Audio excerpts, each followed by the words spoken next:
What if I told you that the happiest day in a president's life was sometimes his most scandalous? That future commanders-in-chief married their cousins, eloped to escape reporters, or said "I do" while hiding a secret that could have ended their political careers before they even started. You probably think presidential weddings were stuffy, boring, black and white photograph affairs. Powdered wigs, polite toasts, maybe a waltz. But here's the uncomfortable truth. Behind those crisp portraits and rehearsed smiles were affairs, illegitimate children, forbidden romances, and secrets so juicy that historians spent decades trying to bury them in footnotes. These aren't rumors whispered at dinner parties. These are documented facts, pulled from personal letters, court records, and biographies that the history books conveniently left out. Because apparently, the president married his stepsister doesn't fit neatly into a fourth-grade textbook. So before we dive in, do me a favor. Hit that subscribe button and smash the like button, because YouTube's algorithm buries videos like this one, the kind that actually make history interesting. And I need your help getting these stories in front of more people who think the past was boring. Now get comfortable, because we're about to walk down the aisle through 50 forbidden facts about presidential weddings that they absolutely did not teach you in school. Some are heartbreaking, some are hilarious. A few are downright scandalous enough to make a modern tabloid blush. Let's start where any good scandal should start, with the man on our money. George Washington, the father of our country, the man who supposedly never told a lie. Except when it came to love, his story is a little more complicated than the cherry tree myth. 1. George and Martha Washington's plantation wedding. In 1759, George Washington married Martha Dandridge Custis at her White House Plantation estate in New Kent County, Virginia. Here's the part they leave out. Martha wasn't some blushing young bride. She was a wealthy widow, richer than George, and her money is likely what turned a middling colonial militia officer into a landed Virginia gentleman. George wore a blue and silver coat, scarlet waistcoat, and gold knee buckles. Very extra for a man supposedly allergic to vanity. The wedding itself was small, practical, almost transactional by today's standards. Martha brought 2 children from her first marriage and a fortune in land and enslaved laborers. That fortune helped fund Mount Vernon's expansion for decades. So the founding father of American independence built his fortune on his wife's inheritance, not exactly the rugged self-made bootstrap myth we were sold in elementary school. 2. John and Abigail Adams's Weymouth ceremony. In 1764, John Adams married Abigail Smith at her family home in Weymouth, Massachusetts. Her father, a minister, actually performed the ceremony himself, which is either sweet or slightly awkward depending on your family dynamics. Here's the twist. Abigail's family initially considered John beneath her. He was a struggling country lawyer, not exactly a catch by Boston society standards. Her mother reportedly disapproved of the match for years. John and Abigail exchanged some of the most intellectually intense love letters in American history, discussing politics, philosophy, and eventually revolution. Abigail became one of the most politically influential first ladies in history, and it all started with a minister begrudgingly marrying his daughter to a man he wasn't thrilled about. Sometimes the disapproving in-laws are wrong. 3. Thomas Jefferson's first marriage. In 1772, Thomas Jefferson married wealthy widow Martha Wales Skelton at her family's forest plantation in Virginia. Martha was smart, musical, and like Martha Washington, came with serious money attached. Jefferson reportedly had rival suitors show up at the same time to propose, only to hear Martha and Thomas playing music together through the door and quietly leave.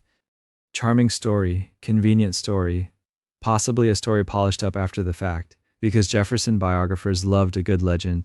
What's less charming is what came after. Martha's father owned enslaved people, including a woman named Betty Hemings, whose children Jefferson would later enslave, including Sally Hemings.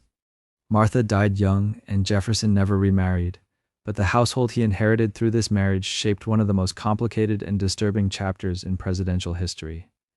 A quiet countryside wedding with consequences that echoed for generations. 4. James and Dolly Madison at Harewood. In 1794, James Madison married Dolly Payne Todd at Harewood, a plantation estate in what is now West Virginia. Here's what they don't mention in the textbooks. Dolly wasn't some demure Virginia belle waiting for her prince. She was a widow who'd already survived the loss of her first husband and infant son to a yellow fever epidemic in Philadelphia. She was 26. Madison was 43, short, sickly, and about as socially awkward as founding fathers came. By most accounts, he was smitten almost instantly, and Dolly, practical as ever, saw a rising political star with a stable income. The wedding itself was quiet, held at her sister's estate, officiated by an Episcopal minister, which was mildly controversial since Dolly had been raised Quaker. The Quakers were not thrilled. In fact, marrying outside the faith got her formally expelled from her Quaker meeting house. She traded religious community for political influence, and it turned out to be one of the great trades in American history. Dolly Madison went on to essentially invent the modern role of First Lady, hosting lavish parties, smoothing over political rivalries, and famously saving a portrait of George Washington before the British burned the White House in 1814. None of that happens if she doesn't say yes to a quiet, slightly scandalous wedding at a Virginia plantation. And here's the part that often gets glossed over. Harewood, like so many of these early presidential wedding venues, operated on the labor of enslaved people. The elegant backdrop for this charming love story was built and maintained by men and women who had no say in their own lives, a pattern that repeats over and over in early American history, whether we like acknowledging it or not. 5. James Monroe's Manhattan Church Wedding. In 1786, James Monroe married Elizabeth Courtwright at Trinity Church in New York City, making this one of the more urban and upscale presidential weddings on record. Elizabeth wasn't some frontier farm girl. She came from a wealthy New York merchant family, and the wedding reflected it. High society guests, a fashionable church, and a bride who reportedly turned heads with her beauty and poise. Monroe, meanwhile, was a young Revolutionary War veteran and rising political figure trying to build a career, and marrying into a well-connected New York family didn't hurt his prospects one bit. Sound familiar? It should, because just like Washington, Adams, and Jefferson before him, Monroe's rise was helped along significantly by his wife's social and financial standing. The self-made founding father narrative keeps taking hits the more you look at the actual paperwork. What makes this wedding particularly interesting is what happened next. The Monroes moved to France when James served as ambassador, and Elizabeth became famous in her own right for her role in helping secure the release of Madame Lafayette, wife of the Marquis de Lafayette, during the height of the French Revolution's reign of terror. A New York merchant's daughter married a Virginia lawyer in a fashionable Manhattan church, and within a few years she was navigating revolutionary politics in Paris. Elizabeth Monroe later became known as one of the more elegant, formal, and frankly distant first ladies, adopting European court customs that some Americans found a little too aristocratic for a young republic that had just fought a war to get away from kings and courts. The wedding was elegant, the marriage was consequential. The optics, at times, were a little awkward for a nation still figuring out what democracy was supposed to look like. 6. John Quincy Adams's London Wedding. In 1797, John Quincy Adams married Louisa Catherine Johnson at All Hallows by the Tower, a historic church in London, making her the only First Lady ever born outside the United States. Louisa was born in London to an American father and a British mother, and the wedding itself took place while John Quincy was serving as a diplomat in Europe. This makes it the first, and to date only, presidential wedding to take place entirely on foreign soil. Here's the part that gets left out of the patriotic highlight reel. Louisa's own father-in-law, John Adams, and mother-in-law, Abigail Adams, were reportedly less than thrilled about their son marrying a woman raised in European aristocratic circles with a British mother. Abigail, sharp-tongued as ever, worried Louisa wouldn't adjust to the plainer, more rugged expectations of American Republican life. Louisa herself later wrote about feeling like an outsider for much of her life in the United States, too European for the Americans, too American for the Europeans, permanently caught between two identities. She also endured serious financial turmoil early in the marriage. Her father's business collapsed shortly after the wedding, wiping out the dowry that was supposed to accompany her, leaving John Quincy to marry a woman whose promised fortune essentially evaporated overnight. Rather than call things off, though, the marriage endured decades of diplomatic postings, political battles, and personal tragedy, including the loss of children. Louisa eventually became one of the most well-traveled and intellectually accomplished first ladies in history, fluent in multiple languages and deeply versed in international politics. A London church wedding, a vanished dowry, and a skeptical mother-in-law turned into one of the more resilient partnerships in presidential history, proof that even the most complicated beginnings don't always predict how the story ends. 7. Andrew Jackson's invalid first ceremony. In 1791, Andrew Jackson married Rachel Donaldson Robards in what everyone involved believed was a perfectly legal wedding. There was just one small problem.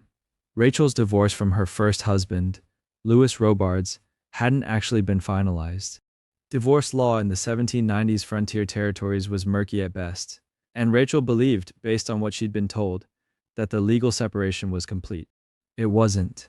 Lewis Robards hadn't actually filed the final paperwork, which meant that when Andrew and Rachel exchanged vows, Rachel was technically still married to another man. This wasn't discovered right away. The couple lived as husband and wife for roughly 2 years before anyone realized the divorce had never been properly completed. Once the mistake came to light, Rachel and Andrew had to remarry in 1794 to make everything legally official this time around. You'd think that would be the end of it, a minor legal hiccup corrected and forgotten. It wasn't. Political opponents spent the next several decades using this technicality as a weapon. During Jackson's presidential campaigns, particularly the bitter 1828 election against John Quincy Adams, newspapers and pamphlets accused Rachel of bigamy and adultery, dragging her name through some of the ugliest political mudslinging in early American history. The attacks were relentless, deeply personal, and largely divorced from the actual legal confusion that had caused the problem in the first place. Rachel, who was famously private and deeply religious, was reportedly devastated by the public humiliation. She died suddenly just weeks after the election, before Jackson was even inaugurated, and Jackson blamed the vicious campaign attacks for hastening her death. He wore mourning black for the rest of his life, and reportedly never fully forgave the political establishment he believed had killed his wife with slander. Whether or not the stress of the accusations directly caused her death, historians can't say for certain. But the story reveals something important about how personal lives and legal technicalities could become devastating political ammunition, even in an era without social media or 24-hour news cycles.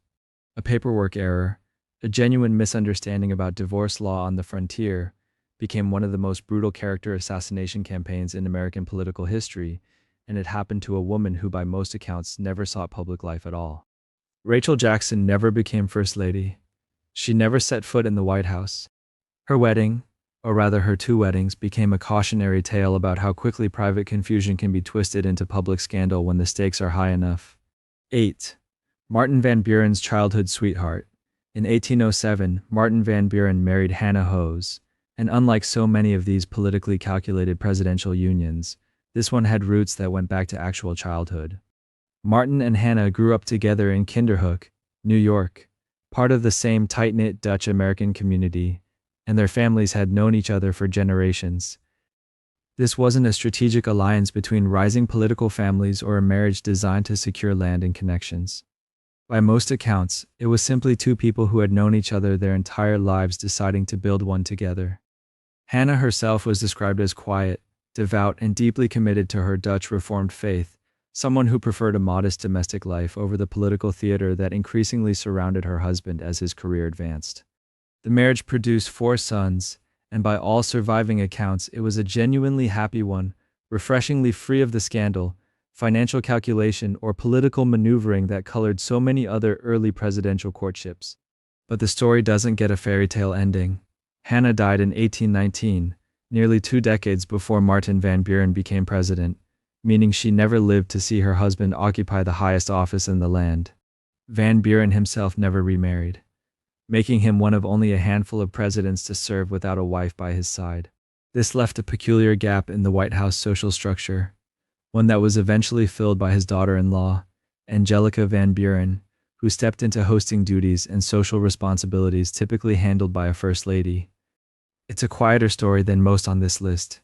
No scandal, no international drama, no financial collapse. Just 2 childhood friends from a small Dutch community who built a life together, only for it to be cut short well before the political spotlight arrived. Van Buren rarely spoke publicly about Hannah after her death, which some historians interpret as evidence of how deeply the loss affected him. Whatever the reason for his silence, the fact remains that one of America's presidents walked into the White House alone, carrying with him the memory of a marriage that began in childhood friendship and ended in private grief, long before politics ever entered the picture. 9. William Henry Harrison's teenage bride. In 1795, William Henry Harrison married Anna Tuthill Sims, and this wedding came with a complication that had nothing to do with legal technicalities or scandal, and everything to do with an unimpressed father. Anna was 20 years old at the time, the daughter of John Cleve Sims, a prominent judge and land speculator, who had very specific ideas about who his daughter should marry, and a young army officer with no fortune and uncertain prospects was not it. Harrison, 22 at the time, was stationed in the Northwest Territory and had fallen for Anna despite, or perhaps because of, her father's clear disapproval. When Judge Sims made it obvious he wouldn't be giving his blessing anytime soon, the couple decided not to wait around for it. They eloped, marrying while Sims was away on business, presenting him with a done deal rather than a request for permission. According to family accounts passed down over the generations, when Sims eventually confronted Harrison about how exactly he intended to support his new bride given his modest military salary, Harrison's response was simple and direct. He said his sword and his own arm would provide for her. It's the kind of line that sounds almost too perfect for a founding-era romance, but it apparently worked well enough to eventually smooth things over between the two men. Sims came around and the marriage endured for decades, producing 10 children and lasting until Harrison's death in 1841, just 1 month into his presidential term, making his the shortest presidency in American history. Anna Harrison herself never even made it to Washington in time for the inauguration due to illness, and she became the shortest-serving First Lady as a result, technically holding the title for barely a month before her husband's sudden death from pneumonia. A defiant elopement against a disapproving father's wishes turned into a 45-year marriage, only for fate to cut short the one part of the story everyone actually remembers, the brief and tragic presidency that followed. 10. John Tyler's first wedding. In 1813, a young John Tyler married Letitia Christian in a quiet ceremony at her family's Virginia plantation, and while that union doesn't make this particular list entry, it's worth understanding because of what came later in his complicated romantic history. Tyler had actually been previously connected through family ties to Lucy Payne Washington, the niece of Dolly Madison and sister-in-law to George Washington's family through marriage, though the exact nature of these connections often gets tangled in the genealogical webs that connected Virginia's political aristocracy in the early republic. What matters more for understanding Tyler is recognizing just how deeply woven he was into the fabric of Virginia's founding families before he ever set foot in the White House. His first marriage to Letitia was by all accounts a traditional, socially appropriate match between two prominent Virginia families, the kind of union that solidified political and social standing rather than raising any eyebrows. Letitia herself was known for being deeply private, managing the household with quiet efficiency, while Tyler's political career advanced through state and national politics. She suffered a stroke in 1839 that left her partially paralyzed, and she rarely appeared in public after that, spending much of her time in her room at the White House once Tyler ascended to the presidency following William Henry Harrison's sudden death. She became the First Lady to die in the White House in 1842, a somber and largely overlooked moment in presidential history. What makes Tyler's marital story so remarkable isn't this first union itself, but what happened afterward, because incredibly, this grieving widower and sitting president was nowhere near finished with romance. Tyler, it turned out, had a second act waiting in the wings that would make him one of the most surprising figures in presidential marital history, proving that even amid the formality and tradition of Virginia's political dynasties, love and scandal were never far behind. 11. John Tyler's presidential wedding. Just 2 years after Letitia's death, in 1844, John Tyler did something no sitting president had ever done before. He got married while actually holding office, becoming the first and to this day one of the only presidents to walk down the aisle during his term. His bride was Julia Gardiner, a stunningly beautiful socialite from a wealthy New York family who was 30 years younger than Tyler himself. The age gap alone would have been scandalous enough for Washington society, but the circumstances surrounding their courtship added even more drama to the story. Julia had actually survived a horrific accident aboard the USS Princeton in early 1844 when a naval gun exploded during a demonstration cruise, killing her own father along with several other prominent officials. Tyler, who was present on the ship that day, comforted the grieving young woman in the aftermath, and their relationship deepened from there. Later that same year, the two married secretly in New York City at the Church of the Ascension, with only a handful of guests aware the ceremony was even happening. Tyler kept the wedding quiet, likely because he understood how the press and political rivals would react to a president in his 50s marrying a socialite 3 decades his junior. When the news finally broke, Washington society buzzed with gossip, but Julia proved remarkably adept at handling the spotlight. She embraced the role of First Lady with theatrical flair, hosting lavish parties and even hiring a press agent to manage her public image, an almost unheard of move for the era.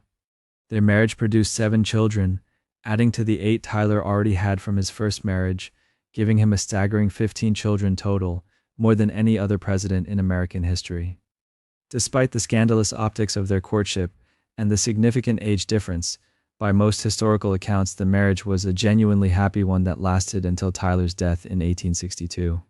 Julia outlived him by decades, remaining fiercely loyal to his memory and legacy for the rest of her life. 12. James Polk's Murfreesboro marriage. In 1824, a young and ambitious James Polk married Sarah Childress at her family's home in Murfreesboro, Tennessee, in a union that political observers at the time immediately recognized as far more than a simple romance. Sarah came from a wealthy and politically connected family, and she had received an unusually thorough education for a woman of her era, studying at some of the finest academies available to young women in the South. This education mattered enormously, because Sarah would go on to become one of the most politically engaged first ladies in American history, working as an actual advisor and collaborator in her husband's political career, rather than simply managing the domestic sphere. Some historians have suggested that Andrew Jackson himself, who was close with the Polk and Childress families, may have had a hand in encouraging the match, recognizing the political potential in pairing his protégé with a woman of Sarah's intelligence and connections. Whether or not Jackson directly orchestrated things, the marriage certainly proved politically advantageous for Polk's rising career in Tennessee politics. Sarah was deeply religious and famously strict, banning dancing and card playing in the White House once she became First Lady, decisions that reflected her Presbyterian upbringing and earned her both respect and occasional criticism from Washington's social elite. She read newspapers voraciously, discussed policy with her husband as an equal partner, and even served as his personal secretary at times, reviewing correspondence and offering political counsel that Polk clearly valued. The couple never had children, which was unusual for the era, and led to some speculation and gossip among contemporaries, though the exact reasons remain unknown to historians. What's not in question is the genuine partnership the marriage represented, one built less on youthful passion and more on shared ambition, intellect, and mutual respect. Polk's presidency was famously exhausting, marked by relentless work that many historians believe contributed to his death just months after leaving office in 1849. Sarah, ever devoted, outlived him by more than 4 decades, spending the rest of her long life preserving his legacy and receiving visitors at their Nashville home, remaining a respected figure in American political circles until her own death in 1891. 13. Zachary Taylor's early marriage. Long before he became known as Old Rough and Ready, the general who would eventually stumble into the presidency almost by accident, Zachary Taylor was just a young Army lieutenant with modest prospects and an even more modest bank account.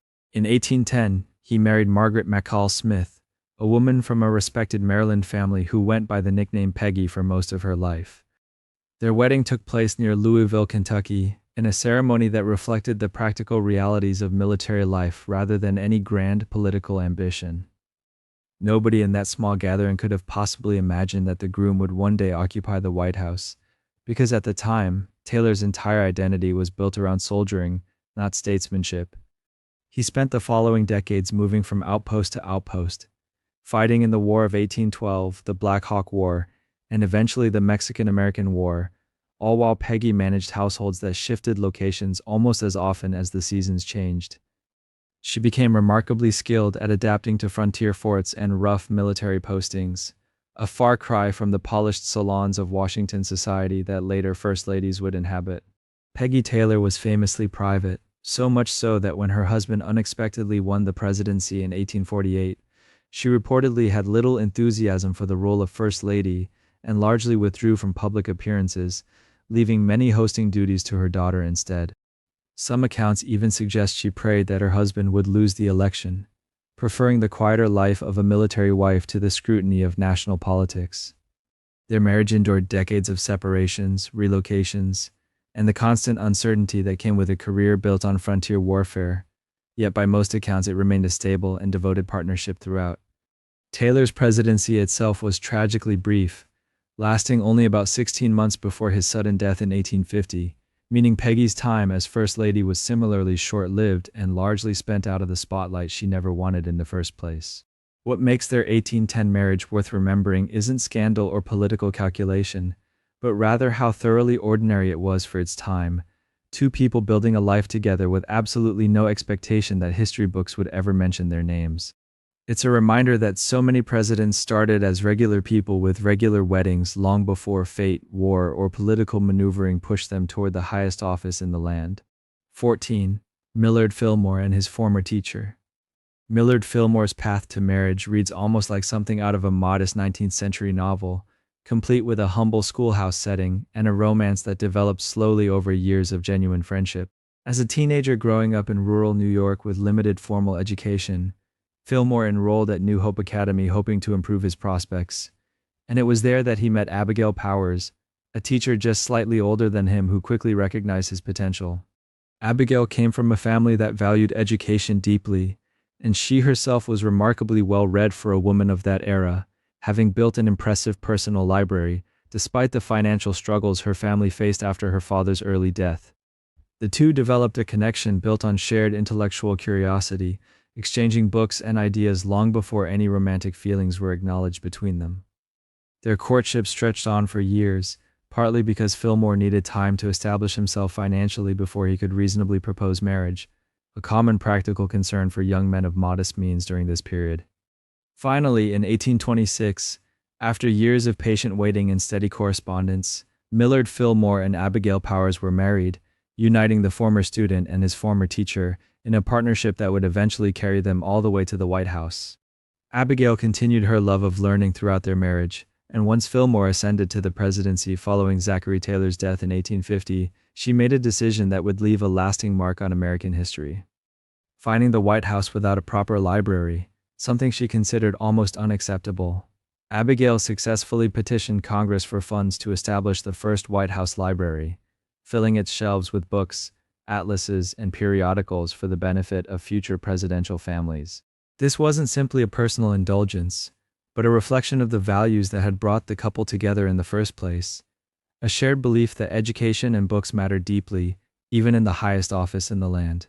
Their marriage, born in a rural schoolhouse between a teacher and her promising student, ultimately shaped a small but meaningful piece of White House tradition that persists to this day, proving that sometimes the most unassuming beginnings lead to lasting institutional legacies nobody could have predicted.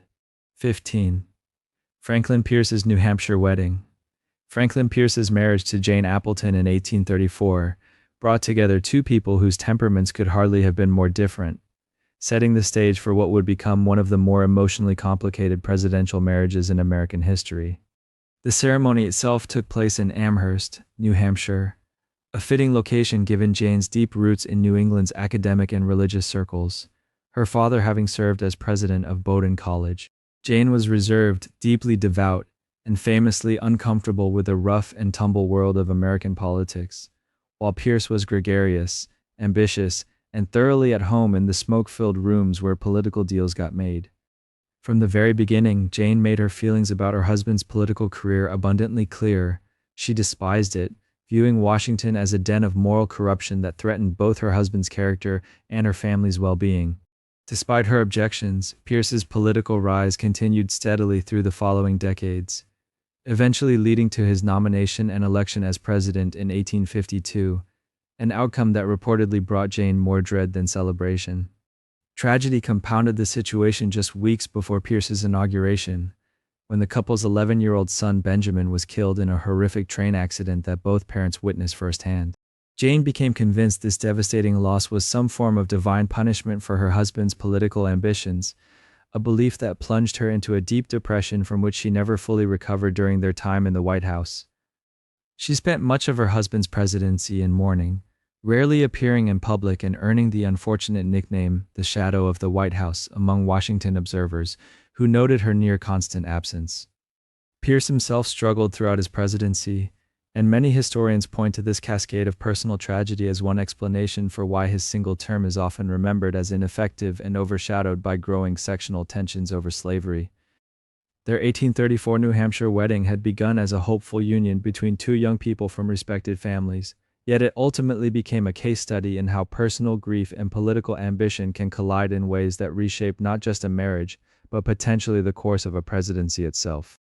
Franklin and Jane Pierce's story remains one of the more somber chapters in the history of presidential unions. 16. Abraham Lincoln's delayed wedding. Abraham Lincoln's road to matrimony was anything but smooth, and honestly, it reads more like a soap opera than the origin story of one of America's most revered presidents. He first became engaged to Mary Todd, a well-educated woman from a prominent Kentucky family, sometime around 1840, when Lincoln was still a struggling lawyer in Springfield, Illinois, trying to figure out exactly what he wanted from life. Mary Todd was sharp, opinionated, and politically savvy in a way that few women of her era were permitted to express openly, and she saw something in the awkward self-taught lawyer that others apparently overlooked. But the engagement fell apart before it ever reached the altar. The exact reasons remain murky to historians, though most agree Lincoln suffered from crippling self-doubt about his ability to provide for a wife and family, compounded by his notoriously melancholic temperament, which friends at the time worried bordered on genuine depression. Some accounts suggest he simply got cold feet on the day a wedding was supposedly planned, leaving Mary humiliated, and the whole arrangement called off in embarrassing fashion. For over a year, the two lived in the same small social circle of Springfield while barely speaking, an awkward standoff that must have made every local gathering unbearably tense. Eventually, through the efforts of mutual friends who apparently got tired of watching two obviously compatible people avoid each other at parties, Lincoln and Mary reconciled.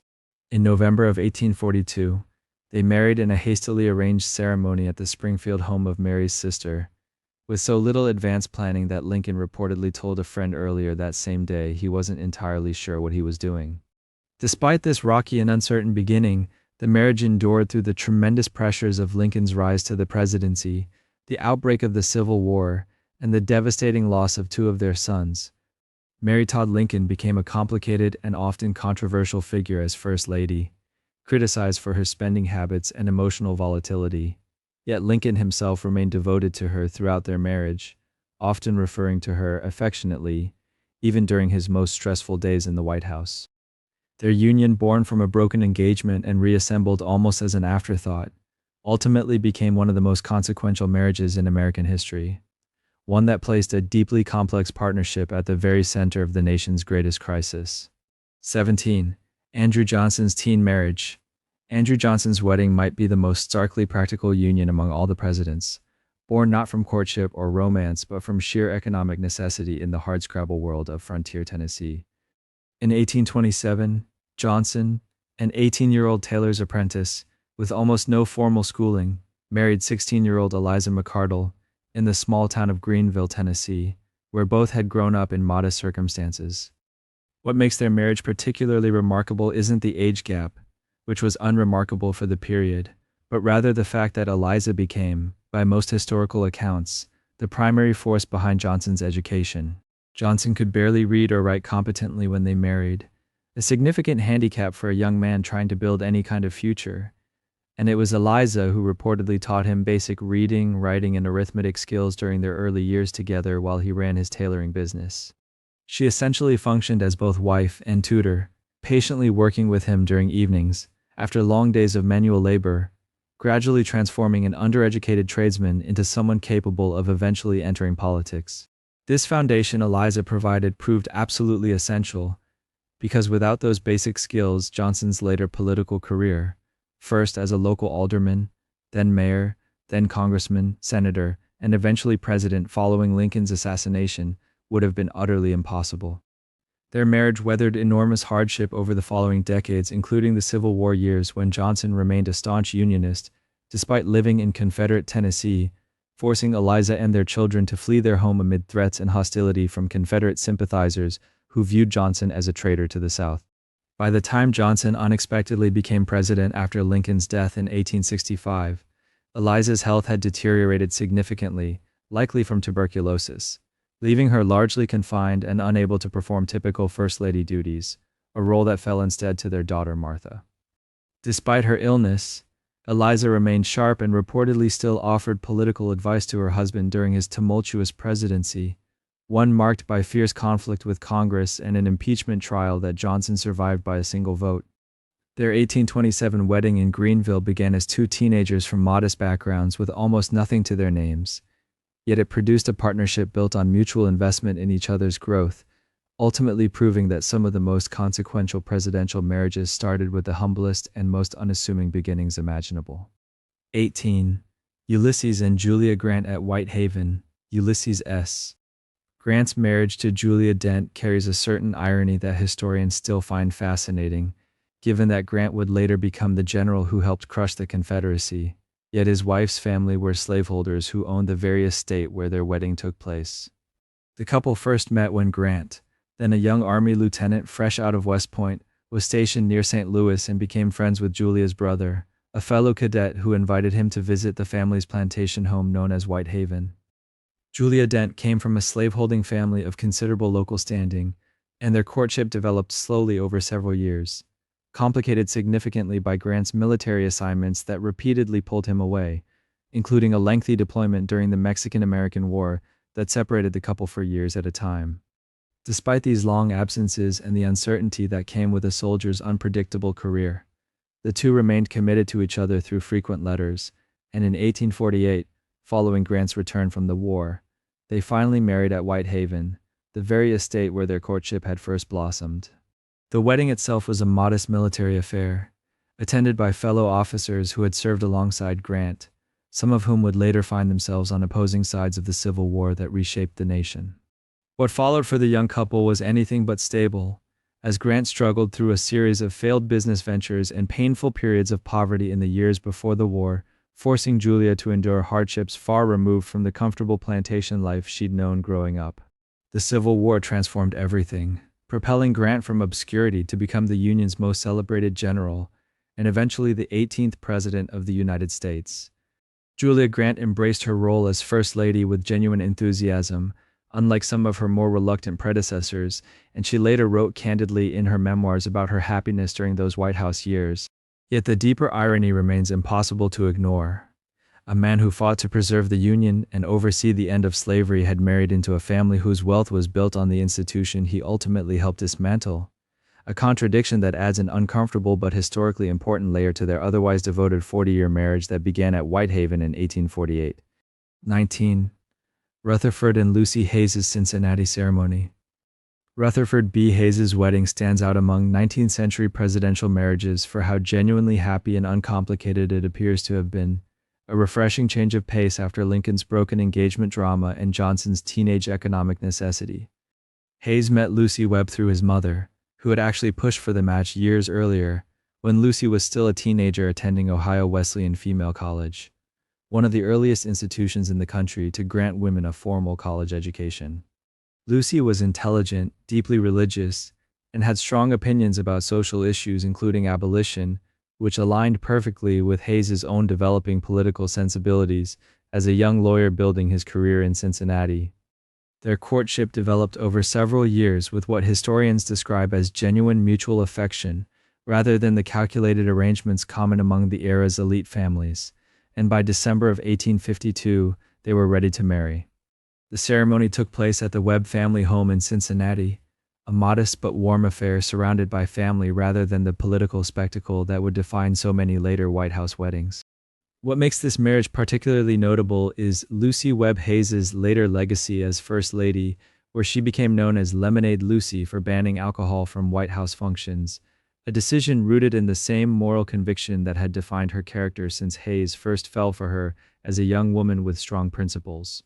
Their Cincinnati wedding in 1852 produced a partnership that lasted through the Civil War, during which Hayes served with distinction and was wounded multiple times in combat, and eventually carried them both into the White House following one of the most contested elections in American history, the disputed 1876 race that required a special electoral commission to resolve.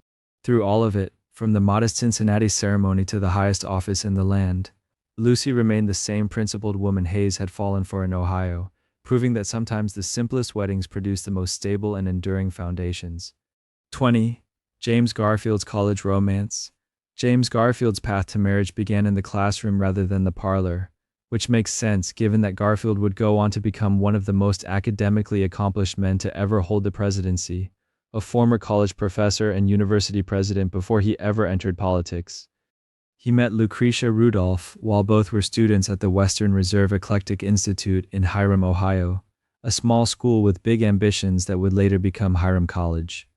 Lucretia, known to friends and family as Crete, was a serious student in her own right, studying subjects that many institutions of the era still considered inappropriate for women, and Garfield reportedly admired her intellect as much as anything else about her.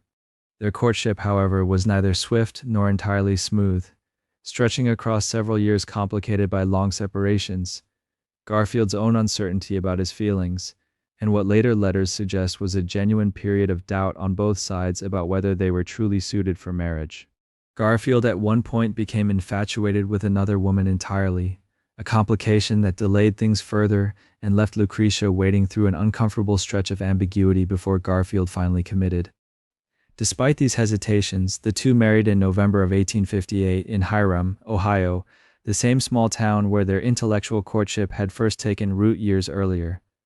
The early years of their marriage were reportedly strained, with both later admitting the relationship felt more like a partnership of convenience than a passionate union, but something shifted over time.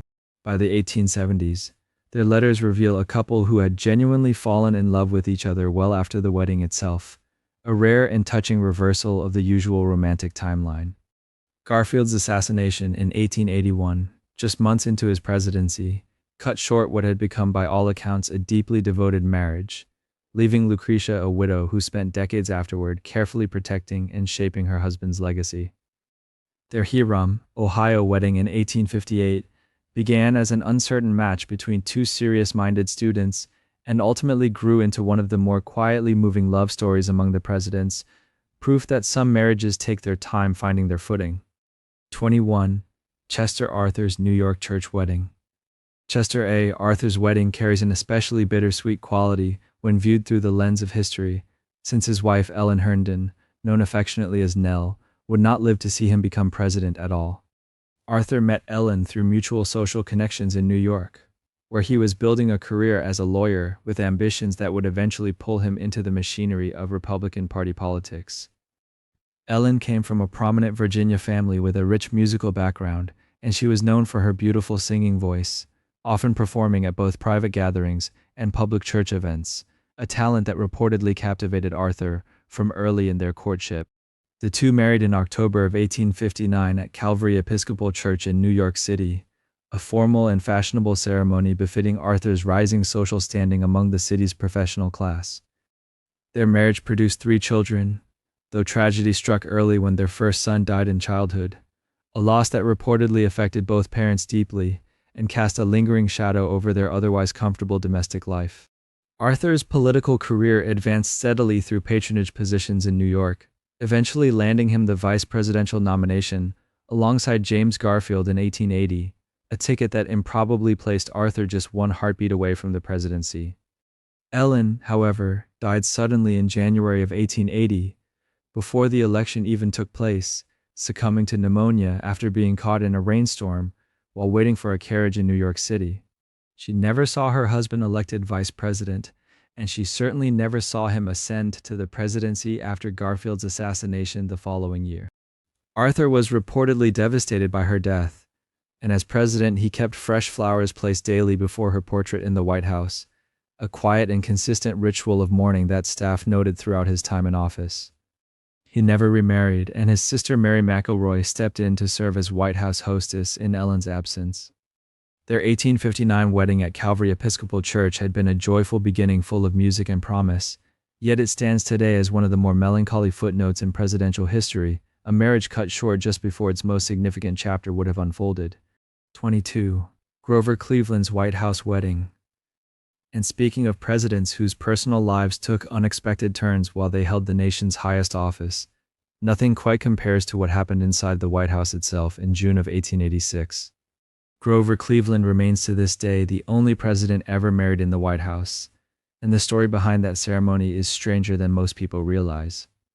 Cleveland had been a bachelor his entire time in office up to that point, the only president to enter the White House unmarried and stay that way for years, which had already made him something of a curiosity to the press and public alike. What almost nobody knew was that Cleveland had a personal connection to his eventual bride that stretched back to her childhood.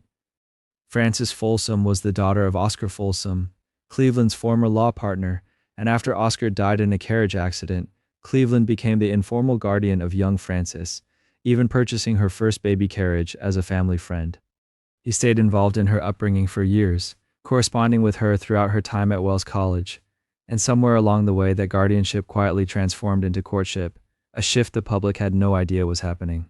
When Cleveland finally proposed by letter during her final year of college, the engagement was kept secret from the press until just before the wedding, partly to avoid the kind of media circus that Washington reporters were already famous for creating. The ceremony itself took place in the Blue Room of the White House, a small and intimate affair with only about 30 guests, a stark contrast to the massive public spectacle the wedding could have become. John Philip Sousa's Marine Band played as Cleveland and Frances exchanged vows, and the president reportedly insisted on a simple, dignified service rather than anything overly extravagant. Reporters were kept firmly outside the gates, which only intensified public curiosity about every detail of the ceremony, the dress, the flowers, even the food served afterward. It remains the only wedding of a sitting president to take place inside the White House itself, a distinction that has never been repeated in the more than a century since. 23. Grover Cleveland's 49-year age gap.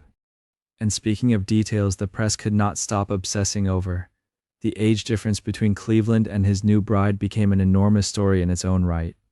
Frances Folsom was 21 years old on her wedding day, while Cleveland was 49, nearly old enough to be her father, a fact that newspapers across the country seized upon with great enthusiasm. Given that Cleveland had known Frances since she was an infant and had served as her informal guardian after her father's death, the gap in their relationship carried an added layer of complexity that made some observers uneasy, even though nothing about the courtship itself suggested impropriety by the standards or legal norms of the era.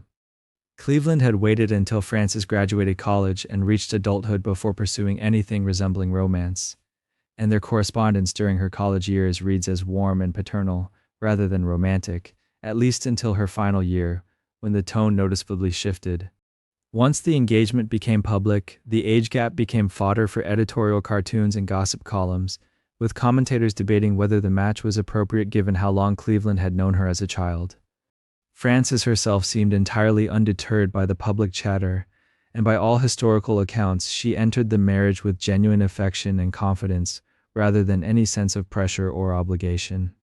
She quickly became one of the most popular first ladies in American history, admired for her poise, her fashion sense, and her warmth toward the public, and the initial scandal over their age difference faded rapidly once Americans saw how comfortable and happy the couple appeared together. Frances also holds a distinction connected directly to this age gap. She became, decades after Cleveland's death, the first former First Lady in American history to remarry, marrying a professor named Thomas Preston years later, a reminder that her life extended well beyond her years in the White House. Their union, despite the raised eyebrows it caused in 1886, lasted until Cleveland's death in 1908, and Frances spoke fondly of their marriage for the rest of her life, insisting the age gap that so fascinated the public had never once felt like an obstacle to the partnership they built together. 24. Benjamin Harrison's college aria marriage. And speaking of presidential marriages that began far from the spotlight of Washington, Benjamin Harrison's wedding took place at a moment when he was still just an ambitious young lawyer, with no clear indication he would one day occupy the White House. Harrison married Caroline Scott in Oxford, Ohio, in October of 1853, a small college town where both of their families had strong academic connections. Caroline's father, John Witherspoon Scott, was a professor who had actually taught Harrison at Farmers College near Cincinnati before founding a female seminary in Oxford, and it was through this educational connection that Harrison first met Caroline as a young student. Their courtship developed gradually over several years, grounded in shared intellectual interests and the kind of steady, unglamorous companionship common among the era's rising professional class rather than any dramatic romance. By the time they married in 1853, Harrison was just beginning to establish his legal career, having not yet made the move to Indianapolis that would eventually launch his political rise through Indiana Republican circles and ultimately toward the presidency decades later. The wedding itself was a modest affair, reflecting the couple's practical, education-oriented background, rather than any hint of the national prominence that awaited Harrison in the future. Caroline proved to be an intellectually engaged partner throughout their marriage, later becoming a founding member and first President General of the Daughters of the American Revolution while serving as First Lady, work that reflected the same academic seriousness she had shown since her days in Oxford. Tragically, Caroline died in the White House in October of 1892, just weeks before Harrison lost his re-election bid, making her passing one of the more somber footnotes among presidential marriages. Harrison later remarried Mary Scott Lord Dimmock, Caroline's niece, a decision that reportedly strained relationships with some of his own adult children who disapproved of the match. But the Oxford, Ohio wedding of 1853 remains where it all began. A quiet ceremony between two people connected through education and shared values long before either of them had any reason to imagine the White House in their future. 25. William McKinley's Canton Church Wedding. And speaking of presidential marriages rooted in small-town American life, William McKinley's wedding to Ida Saxton in January of 1871 tells the story of two people whose families were already deeply woven into the fabric of Canton, Ohio, long before either of them stood at the altar together. Ida Saxton came from a prominent and wealthy local family. Her grandfather had founded one of Canton's first newspapers, and her father, James Saxton, was a successful banker who had unusually progressive views for the era, insisting that his daughters receive real professional training rather than simply preparing for domestic life. Ida worked as a cashier at her father's bank for a time, an unusual position for a young woman in the 1860s, and she had even traveled through Europe before returning home to Canton, where she caught the attention of a young lawyer just beginning to build his reputation. William McKinley had served in the Civil War, rising from private to brevet major, and after the war he settled into legal practice in Canton, where his steady, unassuming demeanor made him well-liked among the town's residents. Ida and William were introduced through Canton's active social circles, and their courtship developed over shared community involvement, church activities, and the kind of small-town gatherings that defined much of American social life at the time. Their wedding took place at Canton's First Presbyterian Church, a ceremony attended by both families and much of the local community, a fitting reflection of just how central both families already were to the town's identity. Newspaper accounts from the period described the church as beautifully decorated, and the couple was seen as one of Canton's most promising young pairs, admired for both their intelligence and their evident devotion to one another.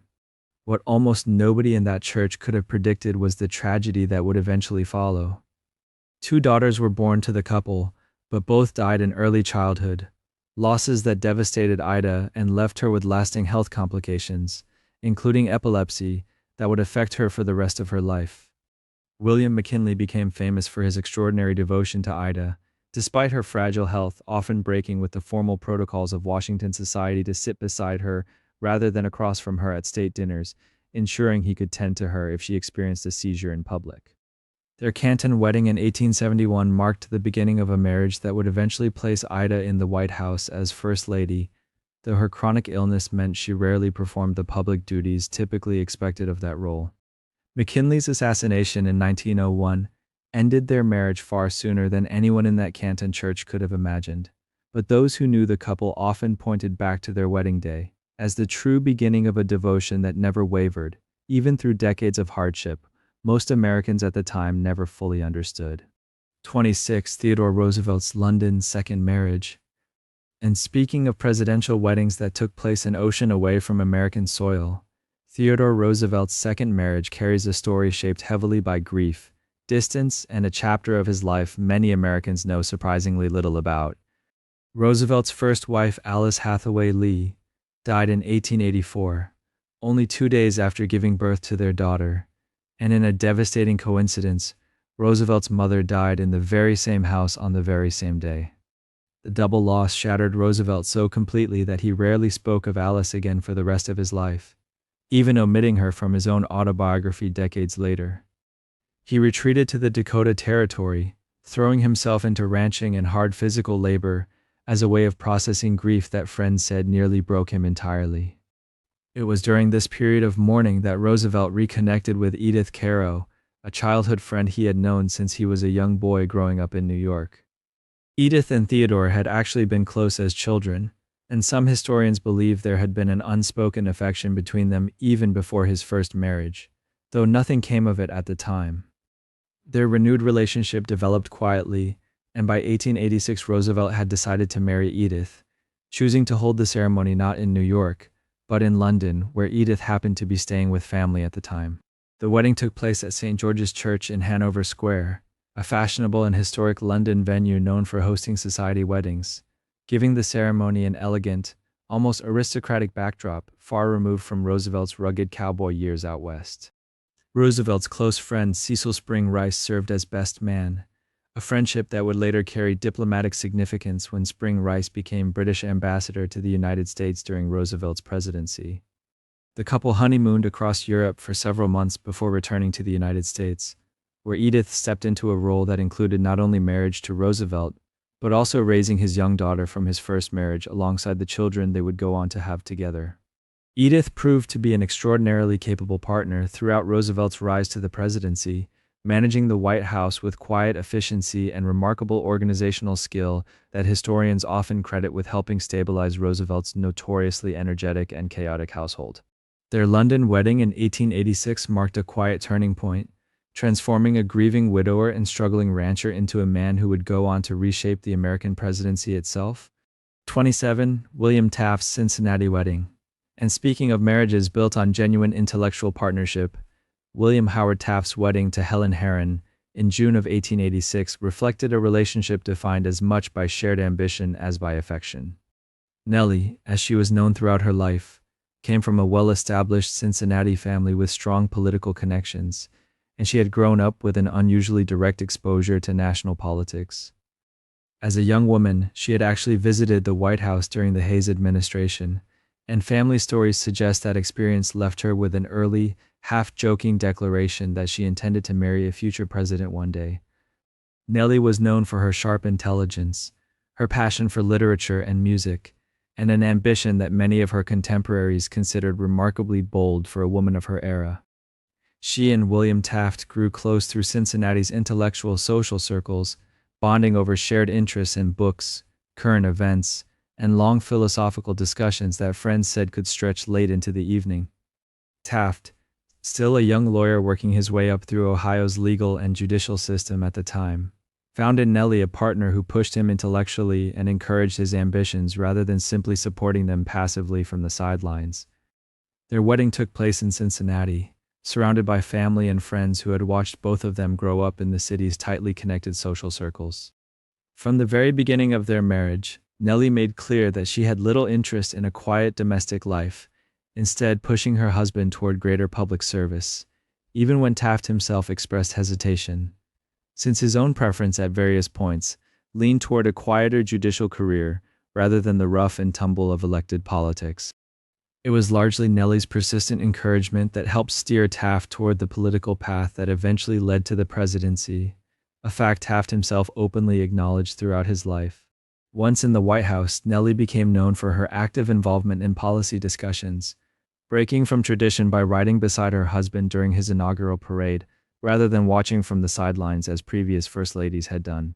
She is also remembered for spearheading the planting of Washington's famous cherry blossom trees, a lasting civic project that remains one of the capital's most beloved landmarks to this day. Their Cincinnati wedding in 1886 marked the beginning of a partnership that shaped not only Taft's rise to the presidency, but also left a lasting mark on the city of Washington itself, one that millions of visitors still walk beneath every spring without necessarily realizing how it all began. 28. Woodrow Wilson's Savannah wedding. And speaking of weddings that unfolded within the walls of family history itself, Woodrow Wilson's marriage to Ellen Louise Axton in June of 1885 carries a story rooted deeply in Southern tradition, religious devotion, and a courtship that grew out of shared grief as much as shared affection. Ellen Axton was the daughter of a Presbyterian minister, and she had grown up steeped in the same rigorous intellectual and spiritual environment that had shaped young Woodrow Wilson himself, whose own father was also a Presbyterian clergyman, deeply influential in his son's worldview. The two first met in the spring of 1883 at a church in Rome, Georgia, where Wilson, then a young law school graduate uncertain of his future path, found himself immediately taken with Ellen's intelligence, her talent for painting, and her quiet but formidable wit. Their courtship developed largely through an extraordinary volume of letters, hundreds of them filled with philosophical musings, declarations of affection, and the kind of intellectual sparring that would come to define their marriage for decades. Ellen had recently lost her mother and was serving as a caretaker for her younger siblings, a responsibility that delayed their wedding by nearly 2 years, since she felt unable to leave her family obligations behind until matters at home had settled. When the wedding finally took place, it was held not in a grand cathedral or a fashionable northern city, but in the historic Savannah home of Ellen's grandfather, a Presbyterian minister himself, whose residence carried decades of family history within its walls. The ceremony was actually a double wedding of sorts, conducted jointly by two ministers, Ellen's grandfather and Wilson's own father, a detail that beautifully symbolized just how intertwined their families' religious identities already were before the couple ever exchanged vows. Guests recalled the ceremony as modest, dignified, and deeply personal, reflecting the quiet, scholarly temperament of both bride and groom rather than any grand political ambition. Since at that point in his life, Wilson had no reason to believe the presidency was anywhere in his future. Ellen would go on to become one of the most intellectually engaged first ladies in American history, herself an accomplished painter whose work was exhibited publicly, and a woman who quietly influenced Wilson's early academic career at Princeton long before politics entered the picture. Their Savannah wedding in 1885 marked the beginning of a partnership built on genuine intellectual companionship, one that would carry Wilson through his rise from professor to university president to governor of New Jersey, and eventually to the White House itself, all with Ellen steadily by his side until her health began to fail during his first term in office. 29. Woodrow Wilson's wartime second wedding. And speaking of presidential weddings shaped by the shadow of world events, Woodrow Wilson's second marriage to Edith Bowling Galt in December of 1915 unfolded under circumstances almost nobody in Washington had anticipated. Ellen Wilson had died in August of 1914, only months after the outbreak of World War I in Europe, leaving the president grieving deeply while simultaneously trying to steer the nation through one of the most dangerous periods in modern history. Wilson's friends and advisors worried about his emotional state, describing him as isolated and despondent in the months following Ellen's death, uncertain how a man carrying such personal sorrow could also carry the weight of a nation edging closer to war. It was through a chance introduction arranged by his cousin that Wilson met Edith Galt, a widow who ran a prosperous Washington jewelry business inherited from her late husband, a woman known for her sharp business sense and confident, independent personality. Their courtship moved remarkably quickly by the standards of the time, developing through private dinners, long walks, and an ongoing exchange of letters that revealed a president eager for companionship amid the isolating pressures of wartime leadership. Some of Wilson's own advisors grew nervous about the pace of the relationship, worried that a quick remarriage so soon after Ellen's death might damage his public image or distract him during a politically sensitive moment, especially with re-election on the horizon the following year. Wilson pressed forward anyway, and the wedding took place at Edith's own Washington townhouse, a relatively private and understated affair given Wilson's position, attended by close family and a small circle of trusted friends rather than the sprawling guest list one might expect for a sitting president. The ceremony was conducted with quiet dignity, reflecting both the ongoing state of mourning within Wilson's family and the seriousness of the global crisis unfolding just across the Atlantic. What almost nobody outside Wilson's inner circle fully appreciated at the time was just how influential Edith would become in the years that followed.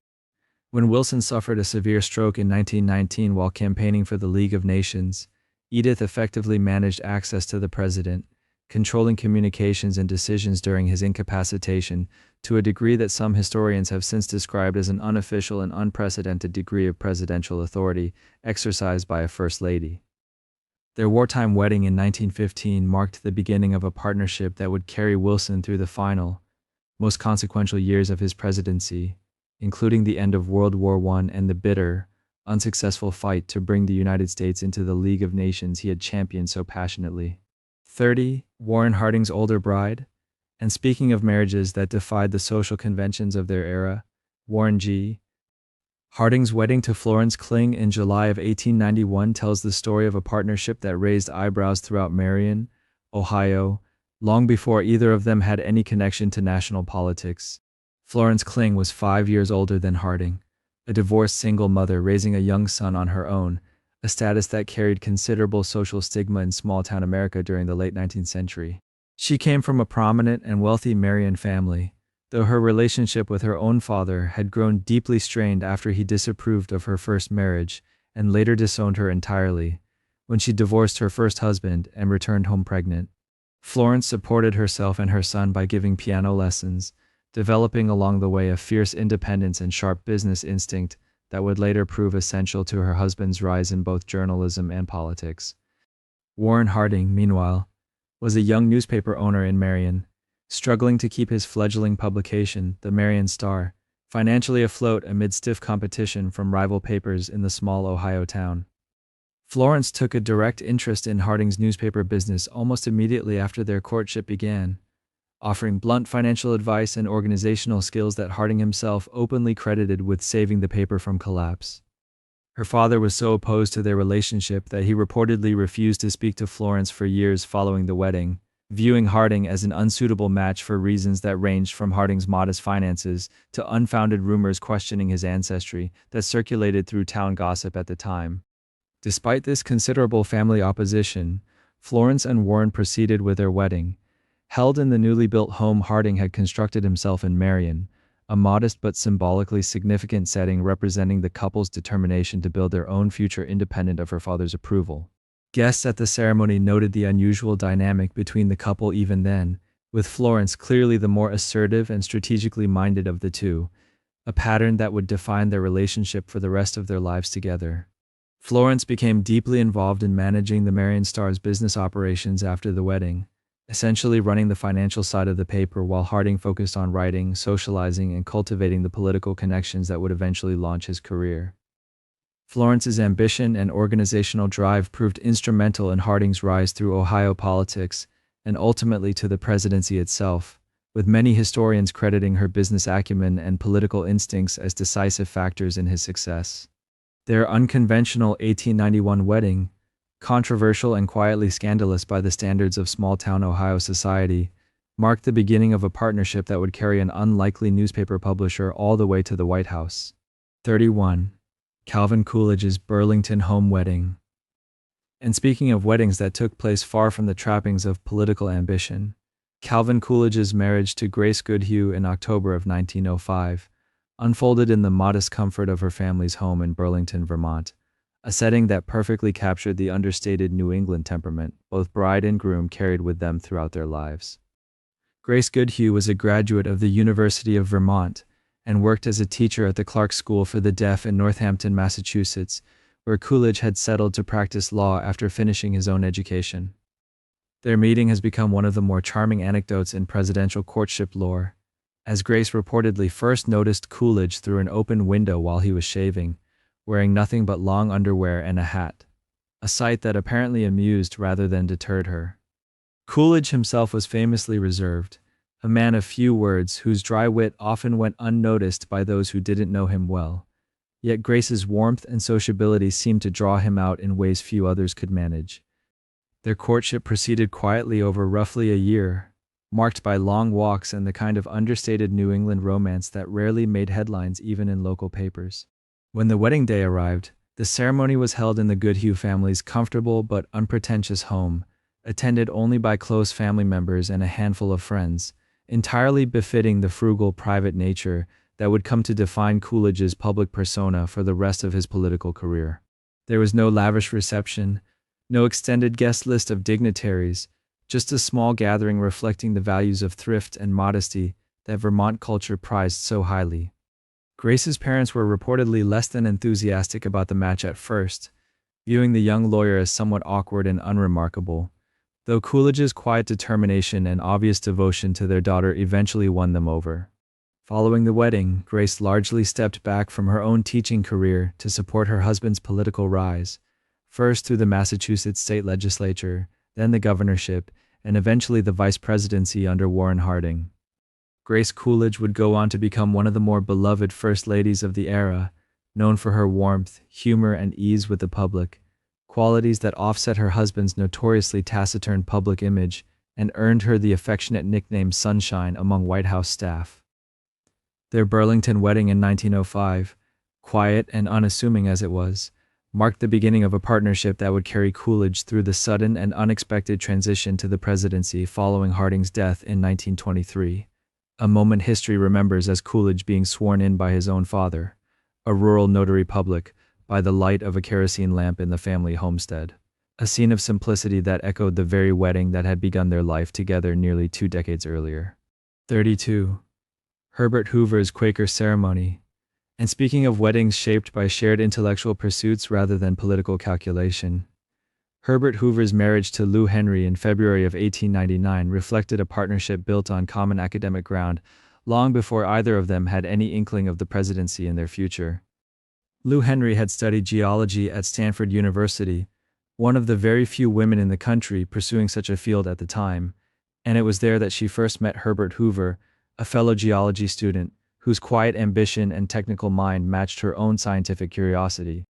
Their courtship developed largely through shared coursework and field expeditions, an unusual foundation for romance in the late 19th century, but one that suited both Hoover and Lou perfectly given their mutual disinterest in more conventional social pursuits. After graduation, Hoover took a position with a mining company that sent him to Australia, and the couple maintained their relationship largely through correspondence during his years abroad, a long-distance arrangement that tested their commitment considerably given the slow pace of transoceanic mail at the time. When Hoover secured a position in China and proposed by telegram, Lou accepted immediately, prompting a hurried transatlantic and transcontinental journey back to California so the wedding could take place before the couple departed together for Hoover's new assignment overseas. The ceremony itself was held in Lou's parents' home in Monterey, California, conducted according to Quaker tradition since Hoover had been raised in the Society of Friends, a faith that emphasized simplicity, quiet reflection, and an absence of elaborate ceremony that suited the couple's practical sensibilities perfectly. There was no officiating minister in the traditional sense, as Quaker weddings of the period often relied on the couple exchanging vows directly in the presence of witnesses rather than through a clergyman's formal pronouncement. Guests recalled the wedding as brief, understated, and almost businesslike in its efficiency, a fitting reflection of Hoover's famously no-nonsense engineering mindset that would later define his approach to humanitarian relief work and eventually his presidency itself. Almost immediately after the ceremony concluded, the newlyweds departed for China, beginning a partnership that would take them across the globe together, through mining projects in Asia, humanitarian relief efforts in war-torn Europe, and eventually the White House itself. Lou Hoover would become known as one of the most well-traveled and multilingual first ladies in American history, fluent in Mandarin alongside several European languages, skills she developed during those very early years of marriage spent working alongside her husband on international mining ventures. Their 1899 Monterey wedding, quiet and quintessentially Quaker in its simplicity, marked the beginning of a genuine intellectual and professional partnership that would carry the couple through decades of shared global adventure long before Hoover ever entered public office. 33. Franklin Roosevelt's presidential uncle. And speaking of weddings where the guest list carried more political weight than anyone anticipated at the time, Franklin Roosevelt's marriage to Eleanor Roosevelt in March of 1905 featured a detail that has fascinated historians for generations: the fact that the bride was given away by a sitting president of the United States, her own uncle Theodore Roosevelt. Eleanor was the niece of Theodore Roosevelt through her father, Elliott Roosevelt, and after both of her parents died when she was still a young child, she had grown especially close to her famous uncle, who took a genuine personal interest in her upbringing despite his own demanding responsibilities. Franklin Roosevelt was Eleanor's fifth cousin, a distant enough relation that their courtship raised eyebrows within the extended Roosevelt family circle, but was not considered scandalous by the standards of prominent families at the time, who frequently intermarried within their social class to preserve wealth and status. The wedding took place in New York City at the townhouse of Eleanor's cousin, chosen specifically because the date coincided with President Roosevelt's scheduled attendance at the St. Patrick's Day parade happening nearby, a scheduling decision that meant the sitting president could attend without disrupting his official duties too significantly. When Theodore Roosevelt arrived to give his niece away, the ceremony was momentarily overshadowed by his larger-than-life presence, as guests reportedly abandoned the newlyweds almost immediately after the vows to crowd around the president instead, eager for a word or a handshake from the famously charismatic Roosevelt. Theodore reportedly joked about the situation himself, telling Franklin with characteristic bluntness that it was a fine thing to keep the family name in the family, referencing the fact that Eleanor would retain the Roosevelt surname despite marrying outside her immediate family line. The wedding itself was a relatively modest affair by New York high society standards, though the presence of the president naturally elevated its significance considerably beyond what the young couple might otherwise have expected. Eleanor's own insecurities about her appearance and her complicated family history were well documented, and having her beloved uncle personally give her away carried deep emotional significance for a woman who had lost her own father so early in life. Following the wedding, the young couple settled into a life that combined New York's social obligations with Franklin's growing political ambitions that Theodore's own presidency had undoubtedly helped inspire in his young cousin by marriage. Eleanor would go on to become perhaps the most transformative First Lady in American history, redefining the role through her advocacy for civil rights, women's issues, and international human rights long after Franklin's death. Their 1905 wedding, quietly overshadowed by a sitting president's charisma even on the happy couple's own special day, marked the beginning of a partnership that would eventually reshape the American presidency and the role of the First Lady altogether. 34. Harry Truman's hometown church wedding. And speaking of weddings where decades of patient devotion finally paid off, Harry Truman's marriage to Bess Wallace in June of 1919 capped one of the longest courtships in presidential history, a relationship that had begun in a Sunday school classroom in Independence, Missouri, when both were still children. Harry had first noticed Bess, born Elizabeth Virginia Wallace, when they were just 5 years old, and by his own account he never seriously considered courting anyone else for the rest of his life, a level of devotion that bordered on the romantic cliches found in novels rather than the practical realities of small-town Missouri life. Their courtship, however, was anything but swift. Harry proposed as early as 1911, but Bess's mother, Madge Wallace, harbored serious doubts about the match, viewing Harry as a struggling farmer without the financial means or social standing she felt her daughter deserved, especially given the Wallace family's prominent position in independent society.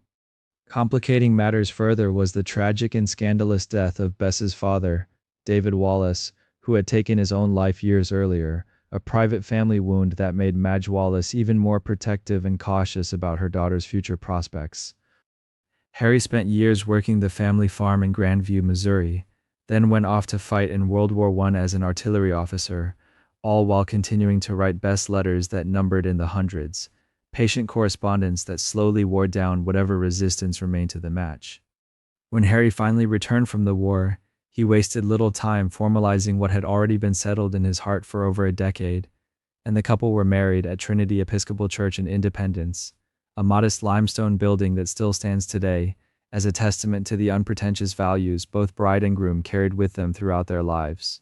The ceremony itself was a relatively simple affair, attended by family and close friends from the tight-knit Independence community that had watched Harry and Bess grow up together, court awkwardly, separate during wartime, and finally commit to a lifetime partnership neither had ever seriously doubted despite the obstacles placed in their path.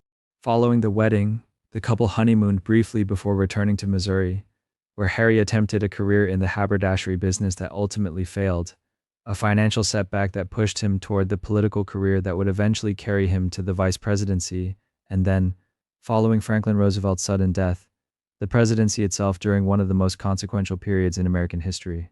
Bess Truman would go on to become known as one of the more private and reserved first ladies, famously disliking the spotlight of Washington life and often retreating to independence for extended periods, a preference that frustrated some observers but never seemed to trouble Harry, who understood his wife's temperament better than anyone.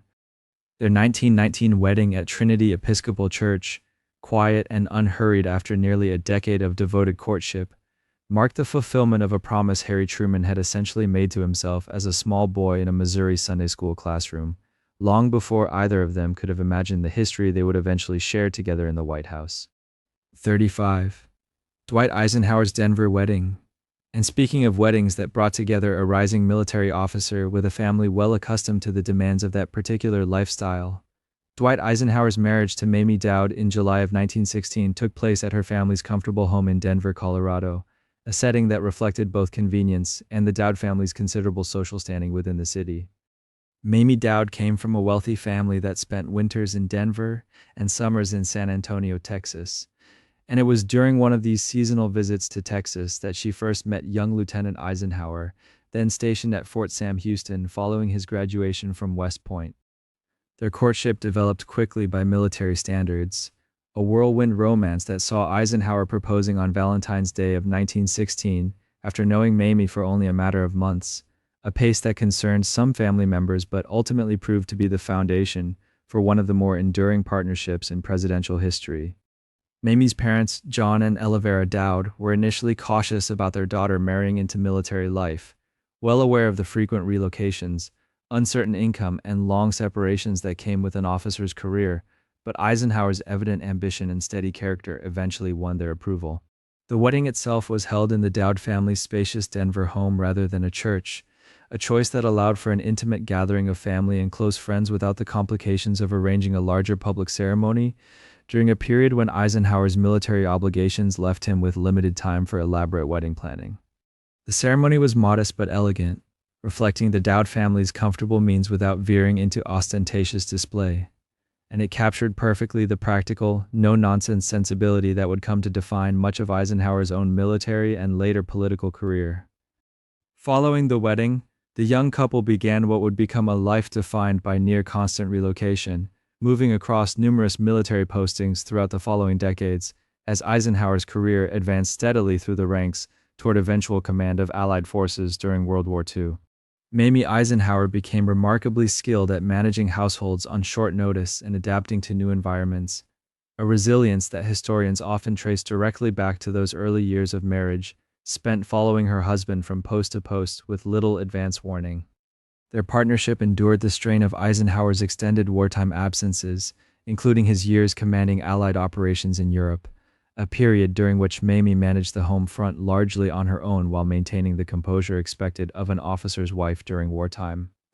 Their 1916 Denver wedding, intimate and practical in its execution, marked the beginning of a marriage that would eventually carry the couple through the highest levels of military command and ultimately into the White House itself, a trajectory that neither the bride nor groom could have possibly anticipated on that summer day in the Dowd family parlor. 36. John and Jackie Kennedy's Newport ceremony. And speaking of weddings that captured the full attention of American high society, John F. Kennedy's marriage to Jacqueline Bouvier in September of 1953 stands as one of the most extensively covered social events of its era, a ceremony that brought together political ambition and old money glamour in a way few weddings before or since have managed to replicate. The couple had met at a dinner party in 1951, introduced by mutual friends who recognized that the young Massachusetts congressman and the sophisticated Vassar-educated journalist shared a certain magnetic quality that seemed destined to draw public attention wherever they went together. Jacqueline Bouvier came from considerable wealth and social prestige, connected to prominent East Coast families, and had worked as an inquiring photographer for a Washington newspaper at the time she began seriously courting Kennedy, a career that gave her first-hand insight into the kind of media scrutiny that would only intensify after their engagement was announced. The wedding itself took place at St. Mary's Church in Newport, Rhode Island, chosen specifically because of its proximity to Hammersmith Farm, the Auchincloss family estate where Jacqueline's mother and stepfather hosted the lavish reception that followed the ceremony.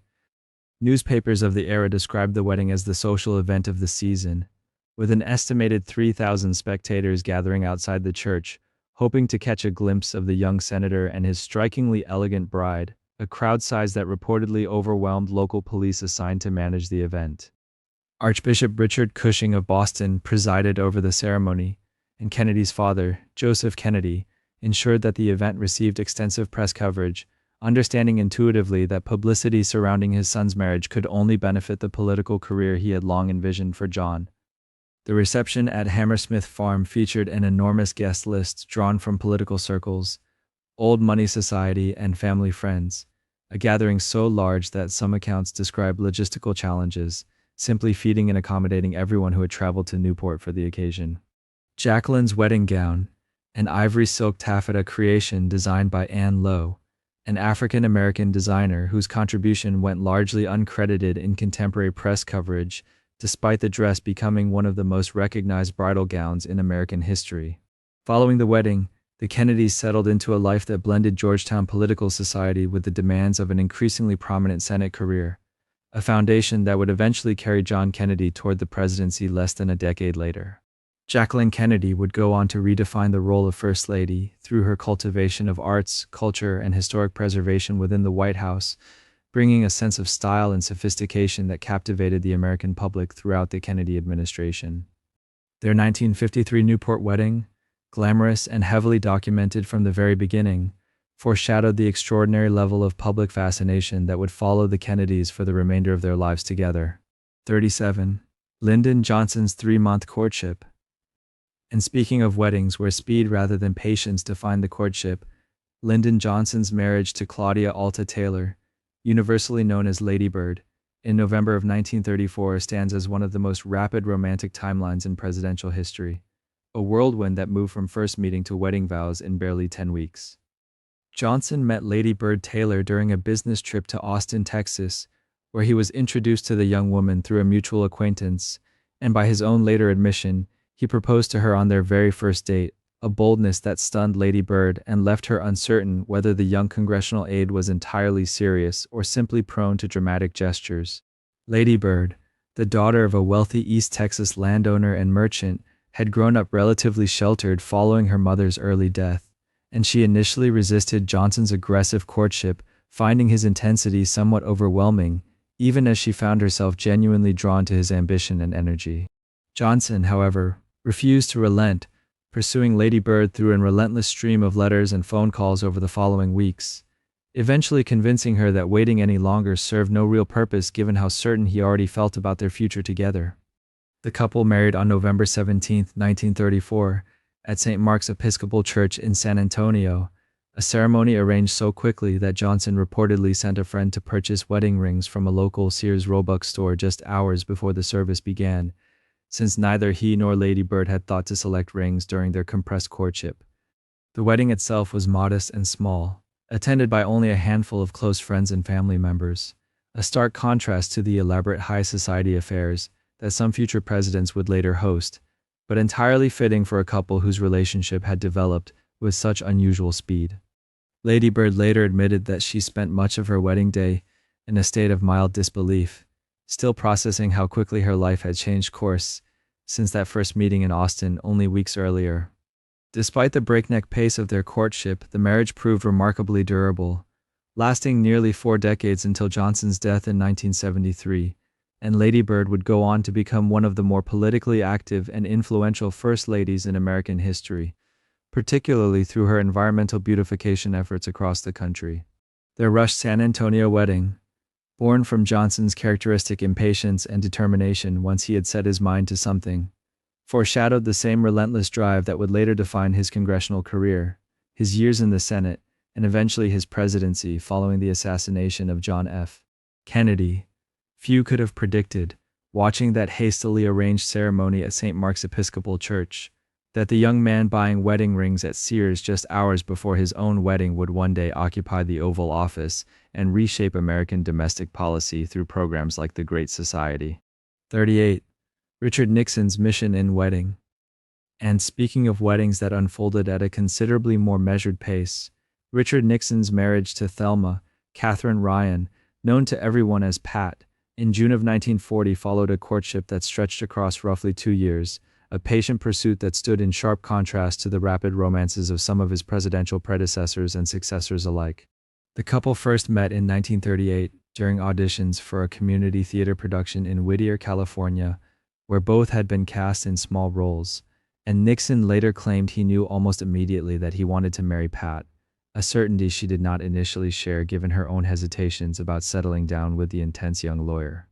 Pat Ryan, who had worked her way through college and built an independent career as a teacher before meeting Nixon, took considerably longer to warm to his persistent advances, reportedly turning down his marriage proposals on more than one occasion before finally agreeing to become his wife.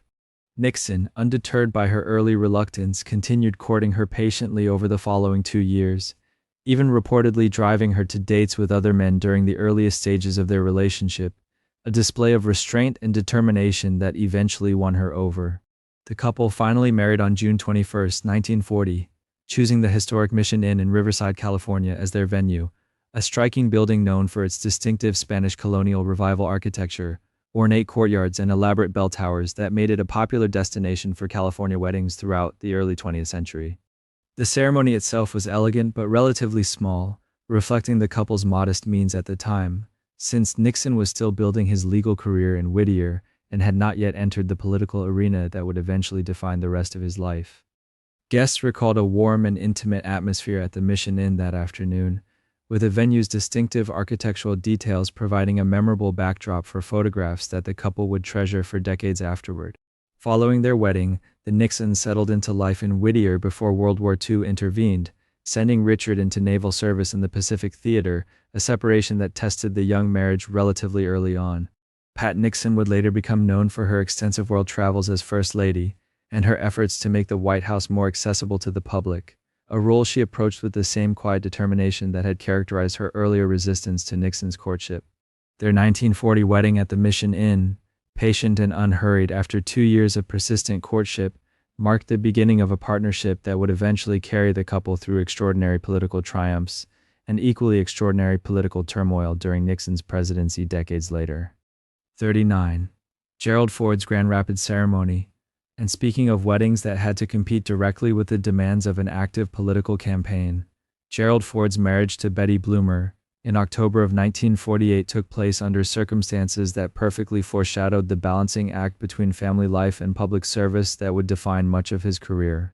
Betty Bloomer, a former professional dancer who had studied under Martha Graham in New York before returning to Grand Rapids, Michigan, had previously been married and divorced by the time she met Ford, a fact that some in the conservative Michigan political establishment quietly worried might complicate his first run for Congress. Ford, however, showed little concern about the potential political ramifications, having already fallen for Betty's independent spirit and confidence, qualities that had been sharpened by her earlier career as a dancer and fashion coordinator in the years before they met. The couple wed on October 15, 1948, at Grace Episcopal Church in Grand Rapids. Though the timing created immediate complications since Ford was in the middle of his first congressional campaign and had scheduling obligations that could not simply be set aside for the wedding.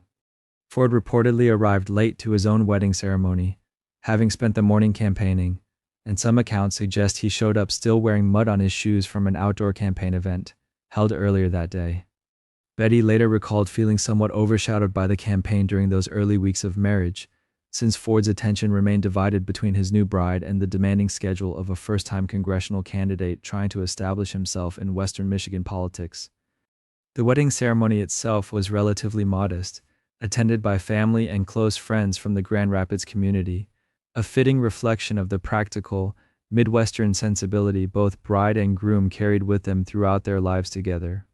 Despite the campaign complications surrounding their wedding day, Ford won his congressional race just weeks later, beginning a legislative career in the House of Representatives that would eventually stretch across 25 years before his unexpected ascension to the vice presidency, and then the presidency itself following Nixon's resignation. Betty Ford would go on to become one of the most candid and influential first ladies in American history, speaking openly about her struggles with breast cancer and later substance dependency in ways that reshaped public conversations around both issues. Their 1948 Grand Rapids wedding, campaign mud and all, marked the beginning of a partnership that would eventually navigate one of the most unusual and unexpected paths to the White House in American history, arriving there not through election but through a sequence of resignations that neither of them could have possibly anticipated on their wedding day at Grace Episcopal Church. 40. Jimmy Carter's Plains Methodist wedding. And speaking of weddings that unfolded in the same small-town atmosphere that would define a future president's entire public image, Jimmy Carter's marriage to Rosalind Smith in July of 1946 took place in the tiny Plains Methodist Church in Plains, Georgia, a modest wooden building in a town so small that everyone in attendance likely knew each other long before the ceremony began. Carter, a young Naval Academy graduate on leave from his officer training, had known Rosalind for essentially his entire life, since she had grown up as a close friend of his younger sister Ruth in the same tight-knit farming community where the Carter family had lived for generations. Rosalind herself had initially turned down Carter's first marriage proposal, feeling uncertain about committing to a Navy officer whose career would likely pull her away from the only home she had ever known, but Carter's persistence eventually won her over during his brief leave from active duty. The wedding ceremony was remarkably understated, reflecting both the modest means of a young naval officer and the practical, unpretentious values that would later become central to Carter's political identity as a peanut farmer turned president. Only a small gathering of family and close friends attended the service at Plains Methodist Church, a building so modest and unassuming that few observers at the time could have imagined it would one day be mentioned in history books alongside the grand cathedrals and estates where other presidents had exchanged vows. Following the ceremony, the newlyweds left almost immediately for Carter's naval assignments, beginning a peripatetic military life that took them to postings across the country, as Carter pursued his career in the submarine service under Admiral Hyman Rickover. Rosalind later described those early years of military life as formative, teaching her the kind of independence and resilience that would later serve her well as one of the most politically engaged first ladies in American history, someone who sat in on cabinet meetings and served as a genuine policy partner to her husband. The couple's marriage would eventually stretch across more than 7 decades, making it the longest presidential marriage in American history by the time of Carter's death, a remarkable achievement built on the foundation laid in that small Georgia church back in 1946. Few weddings in presidential history carried less pomp and circumstance than the Carter ceremony at Plains Methodist, yet few marriages would go on to demonstrate more lasting partnership, humanitarian commitment, and genuine devotion than the one that began that summer day in rural Georgia, long before anyone involved could have imagined a peanut farmer's son would eventually occupy the Oval Office and later become a global figure in humanitarian work and election monitoring around the world. 41. Ronald Reagan's first Hollywood area wedding. And speaking of weddings that took place against the glamorous backdrop of the entertainment industry rather than small-town America, Ronald Reagan's marriage to actress Jane Wyman in January of 1940 unfolded in the heart of Hollywood's golden age, a ceremony that reflected the couple's shared careers as rising stars under contract with Warner Brothers Studio. The two had met on a film set and bonded over their shared experiences navigating the demanding studio system, eventually falling into a romance that studio publicity departments happily promoted as one of Hollywood's most promising young couples. They chose the Wee Kirk o' the Heather, a small wedding chapel in Glendale, California known for its charming, almost storybook appearance, a popular venue among entertainment industry couples looking for an intimate ceremony without the sprawling scale of some celebrity weddings of the era. The wedding itself was relatively modest by Hollywood standards, though studio photographers and publicists ensured that images of the young couple circulated widely in fan magazines and newspapers, eager for content about the glamorous new pairing. Reagan and Wyman would go on to have 2 children together and adopt a third, building what appeared publicly to be a stable and successful Hollywood marriage throughout the early 1940s. However, the marriage eventually strained under the pressures of divergent career trajectories, as Wyman's acting career flourished with increasingly serious dramatic roles, while Reagan struggled to find similar momentum, compounded further by the emotional toll of a stillborn daughter and Reagan's demanding military service during World War II. The couple divorced in 1949, making Reagan the only American president to have been previously divorced, a fact that carried genuine political significance decades later during his eventual runs for governor and president, since divorce remained a sensitive topic in American politics well into the 20th century. Wyman went on to win an Academy Award and continued a successful acting career independent of her former husband, while Reagan's path eventually diverged entirely from Hollywood and toward the political arena that would define the remainder of his life. That modest 1940 ceremony at the Wee Kirk o' the Heather, largely forgotten by most Americans who associate Reagan primarily with his political legacy, represents an important and often overlooked chapter in presidential history, one that quietly reshaped the boundaries of what personal history was considered acceptable for a serious presidential candidate. 42. Ronald Reagan's second wedding. And speaking of weddings that marked the beginning of a partnership far more consequential to presidential history, Ronald Reagan's marriage to actress Nancy Davis in March of 1952 took place at a considerably smaller and more private ceremony than his first Hollywood wedding, reflecting both the couple's desire for discretion and the lessons Reagan had learned from his very public first marriage and subsequent divorce. The two met when Nancy, then a working actress herself, sought Reagan's help clearing her name from a Hollywood blacklist confusion involving another actress with a similar name, an encounter that blossomed into a courtship over the following months. They chose the Little Brown Church of the Valley in Studio City, California for their wedding, a small and unpretentious chapel, far removed from the grand studio-sponsored spectacle that had characterized his first marriage 12 years earlier. Only a handful of guests attended the ceremony, including actor William Holden, who served as best man, and his wife Ardis, who stood as matron of honor, reflecting the couple's clear preference for intimacy over publicity this time around. Nancy Reagan later described the small, quiet wedding as exactly what she and Ronald wanted, a deliberate contrast to the media attention that had surrounded his previous Hollywood marriage and subsequent very public divorce. The marriage would go on to become one of the most famous and closely watched partnerships in American political history, with Nancy Reagan playing an enormously influential role throughout her husband's later gubernatorial and presidential careers, often described by insiders as his most trusted advisor on matters both personal and political. Their devotion to one another became legendary in Washington circles, with Reagan reportedly writing Nancy love letters throughout their marriage, some of which were later published and revealed a level of romantic devotion rarely associated with hardened political figures. The couple remained married for 52 years until Reagan's death in 2004, weathering an assassination attempt, 2 terms in the White House, and Reagan's long battle with Alzheimer's disease that Nancy famously navigated with public grace and private determination. That small 1952 ceremony at the Little Brown Church of the Valley, so modest compared to the Hollywood spectacle of his first wedding, ultimately produced one of the most consequential and enduring partnerships in the history of the American presidency. 43. George H.W. Bush's wartime leave wedding. And speaking of weddings squeezed into the narrow windows of military service before a young couple's future came into full focus, George H.W.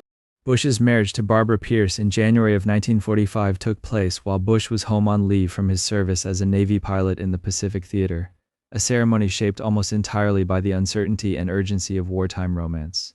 The two had met years earlier at a Christmas dance while Bush was still a teenager attending Phillips Academy, and their courtship continued largely through letters, as Bush trained as one of the youngest commissioned pilots in the Navy and eventually flew combat missions against Japanese forces.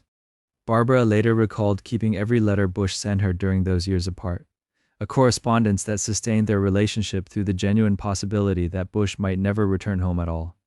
The wedding itself took place at the First Presbyterian Church in Rye, New York, Barbara's hometown, with Bush appearing in his naval dress uniform, a detail that gave the ceremony an unmistakable wartime atmosphere shared by countless young couples marrying before the groom shipped back out.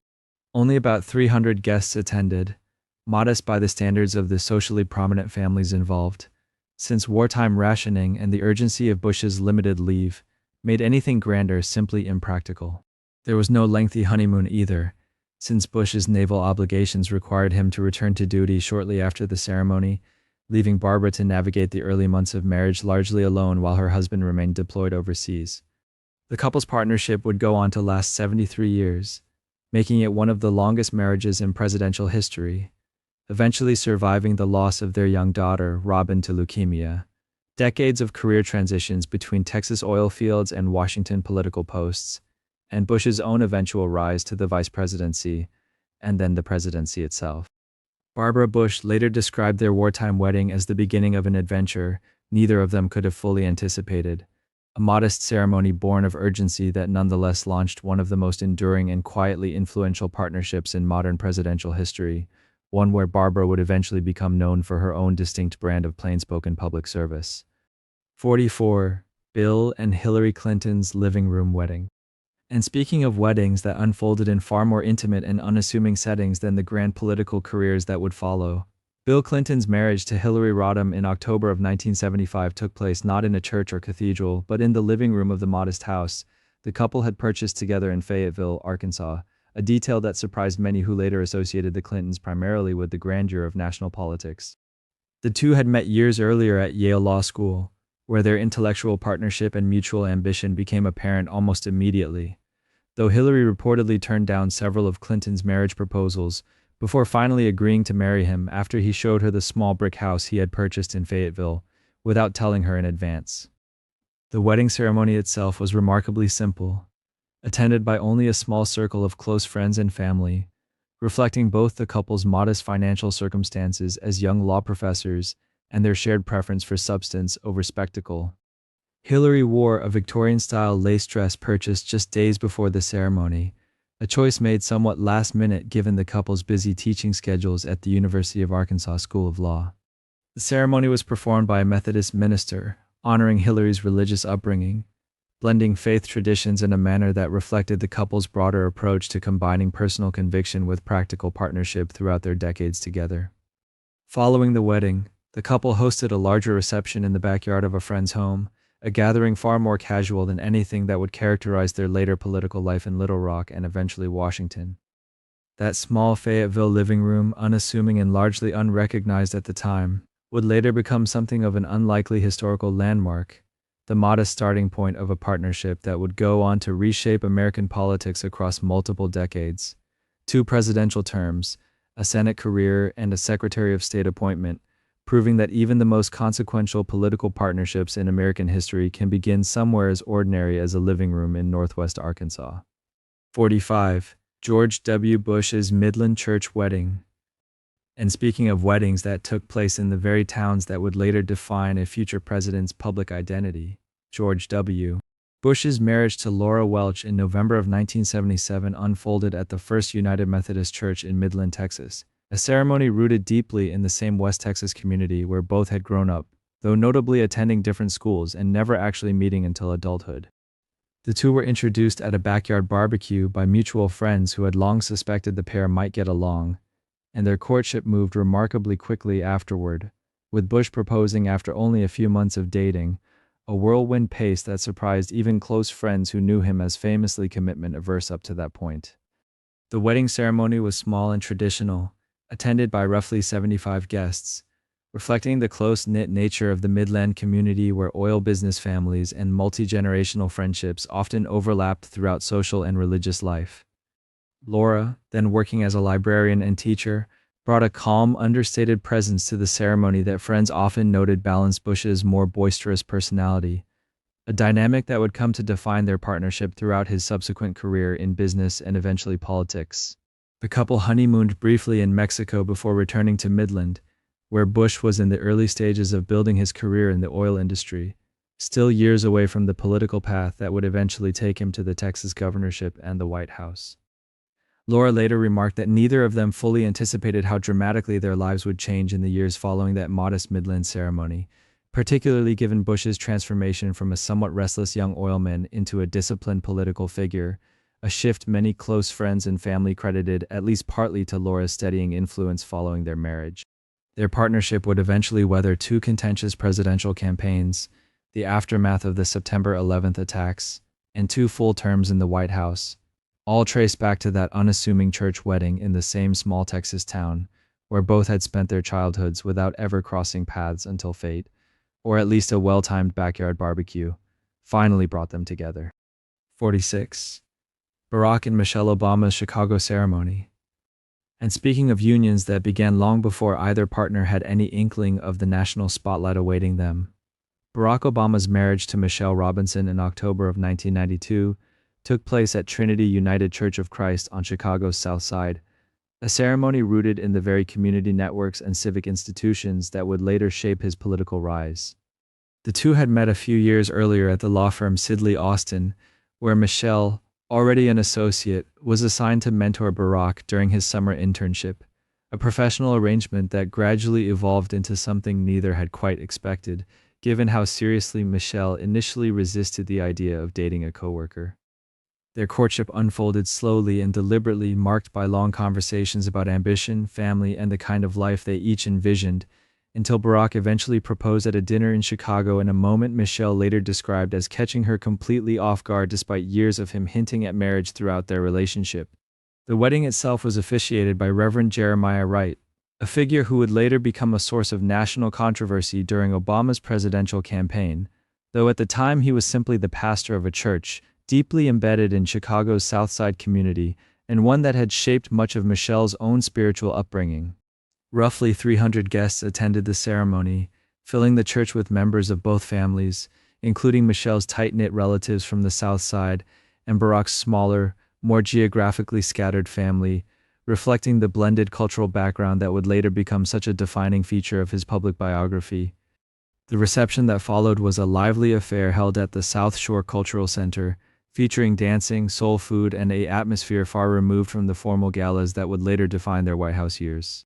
Friends who attended often recalled Barack's nervous energy leading up to the ceremony, a rare public display of vulnerability from a man usually known for his composed demeanor even in high-pressure academic and professional settings. The couple honeymooned briefly along the California coast before returning to the demands of their respective legal careers, still years away from the state Senate campaign that would mark Barack's formal entry into politics. Michelle later reflected that their wedding day represented the merging of two very different Chicago worlds, her working-class South Side upbringing and his more itinerant, international childhood, a combination that would eventually become central to how Americans understood the Obama family narrative. That modest South Side church wedding, largely unnoticed outside their immediate community at the time, would eventually become a touchstone of American political history, the starting point of a partnership that carried them through the state legislature, the United States Senate, and ultimately 2 terms in the White House. 47. Donald Trump's first marriage at Marble Collegiate. And speaking of weddings that combine personal milestones with the kind of visibility that would come to define an entire career, Donald Trump's marriage to Ivana Zelnichkova in April of 1977 took place at Manhattan's Marble Collegiate Church, a historic institution long associated with the teachings of Norman Vincent Peale, whose philosophy of positive thinking had deeply influenced Trump's own family for years beforehand. The two had met the previous year at a private club during the Winter Olympics in Montreal, where Ivana, a Czech model and former alpine skier, quickly caught Trump's attention amid the social circles of New York real estate and fashion. Their courtship moved quickly, unfolding largely amid the backdrop of Trump's growing ambitions in Manhattan real estate, a period when he was beginning to transform his father's outer borough development business into a Manhattan-focused empire bearing his own name. The wedding itself was officiated by Reverend Peale, whose sermons on confidence and ambition Trump often cited as early influences, lending the ceremony a symbolic quality tied closely to the self-made mythology Trump would cultivate throughout his business career. Roughly 500 guests attended, a number reflecting Trump's growing social profile within New York's business and society circles even before he had completed some of the signature projects that would later define his public image. Ivana wore an elaborate gown for the occasion and press coverage of the event, modest by later Trump standards, nonetheless hinted at the media attention that would follow the couple throughout the ensuing decade as Trump's real estate ventures expanded rapidly across Manhattan. The reception that followed emphasized the couple's growing status within New York's elite social scene, foreshadowing the extravagant, entertaining style that would later characterize their marriage during the height of Trump's 1980s business expansion. The couple went on to have 3 children together, and Ivana herself became deeply involved in Trump's business operations, eventually overseeing management of properties including the Trump Castle Casino and the Plaza Hotel, a level of professional partnership that made their eventual divorce in 1990 a significant business story in its own right, not merely a personal one. That Marble Collegiate ceremony, modest in comparison to the extravagance that would later surround the Trump name, nonetheless marked the beginning of a partnership that shaped both his family life and the earliest chapters of his expanding business empire. 48. Donald Trump's Plaza Hotel wedding. And speaking of ceremonies held amid dramatically different circumstances than a first marriage years earlier, Donald Trump's wedding to Marla Maples in December of 1993 took place at the Plaza Hotel, the very property Trump owned at the time, transforming his own hotel ballroom into the setting for one of the most heavily covered celebrity weddings of the decade. The relationship between Trump and Maples had already generated significant tabloid attention years before the wedding itself, following revelations of their relationship during Trump's earlier marriage, making the eventual ceremony something of a culmination of a saga New York tabloids had tracked closely throughout the early 1990s. Roughly 1,000 guests attended the lavish affair, filling the Plaza's ballroom with a mix of business associates, celebrities, and media figures eager to witness the event firsthand, while hundreds of members of the press gathered outside, reflecting the extraordinary level of public fascination surrounding Trump's personal life at the time. Maples wore an elaborate gown designed by Carolina Herrera, a detail widely covered by fashion outlets alongside extensive tabloid coverage of the ceremony's scale and cost. The wedding took place just months after the birth of the couple's daughter, Tiffany, adding another layer of public interest to an event already saturated with media attention given the circumstances surrounding the relationship's earlier years. Various entertainment figures attended the reception, which featured elaborate decorations and catering befitting the venue's status as one of New York's most prestigious hotels, a fitting backdrop given Trump's ownership of the property at the time. The marriage itself proved relatively short-lived compared to the extensive media buildup surrounding it, with the couple divorcing in 1999 after several years marked by continued public scrutiny of their relationship. Despite its eventual dissolution, the wedding remains one of the most extensively documented celebrity ceremonies of the early 1990s, capturing a moment when Trump's personal life and business ventures had become increasingly intertwined with tabloid culture and mainstream media coverage. That Plaza Hotel ceremony, held within the walls of a property bearing his own name, would later be remembered as emblematic of the highly public, often turbulent personal narrative that accompanied Trump's parallel rise as one of New York's most talked about business figures throughout the decade. 49. Donald and Melania Trump's Palm Beach wedding. And speaking of ceremonies that combined old money glamour with the kind of spectacle that had become synonymous with the Trump name, Donald Trump's marriage to Melania Canals in January of 2005 took place at Bethesda by the Sea Episcopal Church in Palm Beach, Florida, a historic house of worship chosen for its proximity to Mar-a-Lago, the sprawling estate Trump had purchased years earlier and transformed into both a private residence and an exclusive social club. The couple had met at a party during New York Fashion Week in 1998, where Melania, a Slovenian-born model who had built a career across European and American fashion circles, was introduced to Trump through mutual acquaintances in the kind of chance encounter that later became a fixture of how their relationship was retold in interviews. Their courtship played out largely within New York's high society circles, with occasional appearances together at galas and industry events that hinted at a seriousness neither seemed eager to publicly confirm until Trump proposed in 2004 with a large emerald-cut diamond ring that itself became a subject of extensive tabloid coverage. The wedding ceremony drew roughly 350 guests, a list that included business leaders, television personalities, and political figures spanning both parties, a reflection of Trump's expanding profile following the launch of his reality TV series, which had introduced him to an entirely new audience beyond real estate and tabloid circles. Melania wore a custom gown by Christian Dior reportedly costing over $100,000, a detail widely reported alongside coverage of the ceremony's overall scale and cost, cementing the event's reputation as one of the most extravagant celebrity weddings of the decade. The reception that followed took place at Mar-a-Lago itself, featuring an elaborate dinner, a cake reportedly standing several feet tall, and performances that turned the evening into as much a media event as a private celebration, with photographers and reporters stationed throughout the property to capture every detail from magazines and television specials. Guests recalled the sheer scale of the production, from the floral arrangements to the security presence, as emblematic of the world Trump had built for himself in Palm Beach society over the preceding decade. The couple's only child together, Barron, was born the following year, adding another chapter to a union that had begun amid intense media scrutiny and would later find itself at the center of national politics once Trump's ambitions extended into the White House. That Palm Beach ceremony, held within the same grounds that would later serve as a frequent backdrop for presidential visits and political gatherings, marked the beginning of a marriage that outlasted the scrutiny of a presidential campaign, a term in office, and a level of public attention few spouses of any era have ever had to navigate. 50. Joe and Jill Biden's United Nations Chapel wedding.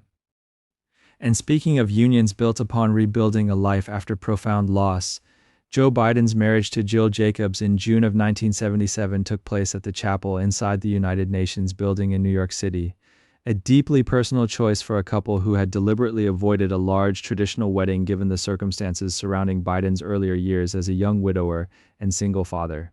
The two had been introduced in 1975 through Biden's brother Frank, who arranged a blind date after Jill, then a young teacher and graduate student, agreed to meet the senator despite her own hesitations about dating someone so prominently in public life. Their courtship unfolded gradually over roughly 2 years, with Biden proposing multiple times before Jill finally agreed, largely because she wanted to be certain that she could build a genuine relationship, not only with Biden but with his two young sons, Beau and Hunter, who had survived the car accident that had claimed their mother and infant sister just years earlier. The small, intimate ceremony at the United Nations chapel included only close family and friends, a stark contrast to the large political gatherings that had already become common in Biden's Senate career by that point. Officiated in a simple, understated fashion, the wedding emphasized privacy over spectacle, reflecting both Jill's preference for a quieter personal life and Biden's desire to protect his young sons from additional public attention so soon after the trauma they had already experienced. Photographs from the day show a modest gathering, with Biden's sons standing prominently beside the couple, a detail Biden has repeatedly emphasized in later interviews as the emotional centerpiece of the entire event, more significant to him than any political consideration. The reception that followed was similarly low-key, held among family rather than the political circles that increasingly defined Biden's public life throughout the late 1970s. Jill Biden continued her education throughout their marriage, eventually earning a doctorate in education while raising Beau and Hunter alongside their daughter Ashley, born in 1981, balancing a teaching career with the demands of being a senator's wife for decades before ever imagining a future role as First Lady. That understated ceremony inside the United Nations chapel, largely overlooked by the national press at the time, would later be remembered as the quiet beginning of a partnership that carried the Biden family through decades of personal tragedy, political setbacks, and eventual triumph, culminating in the White House nearly half a century after two nervous young parents exchanged vows in a small chapel overlooking the East River.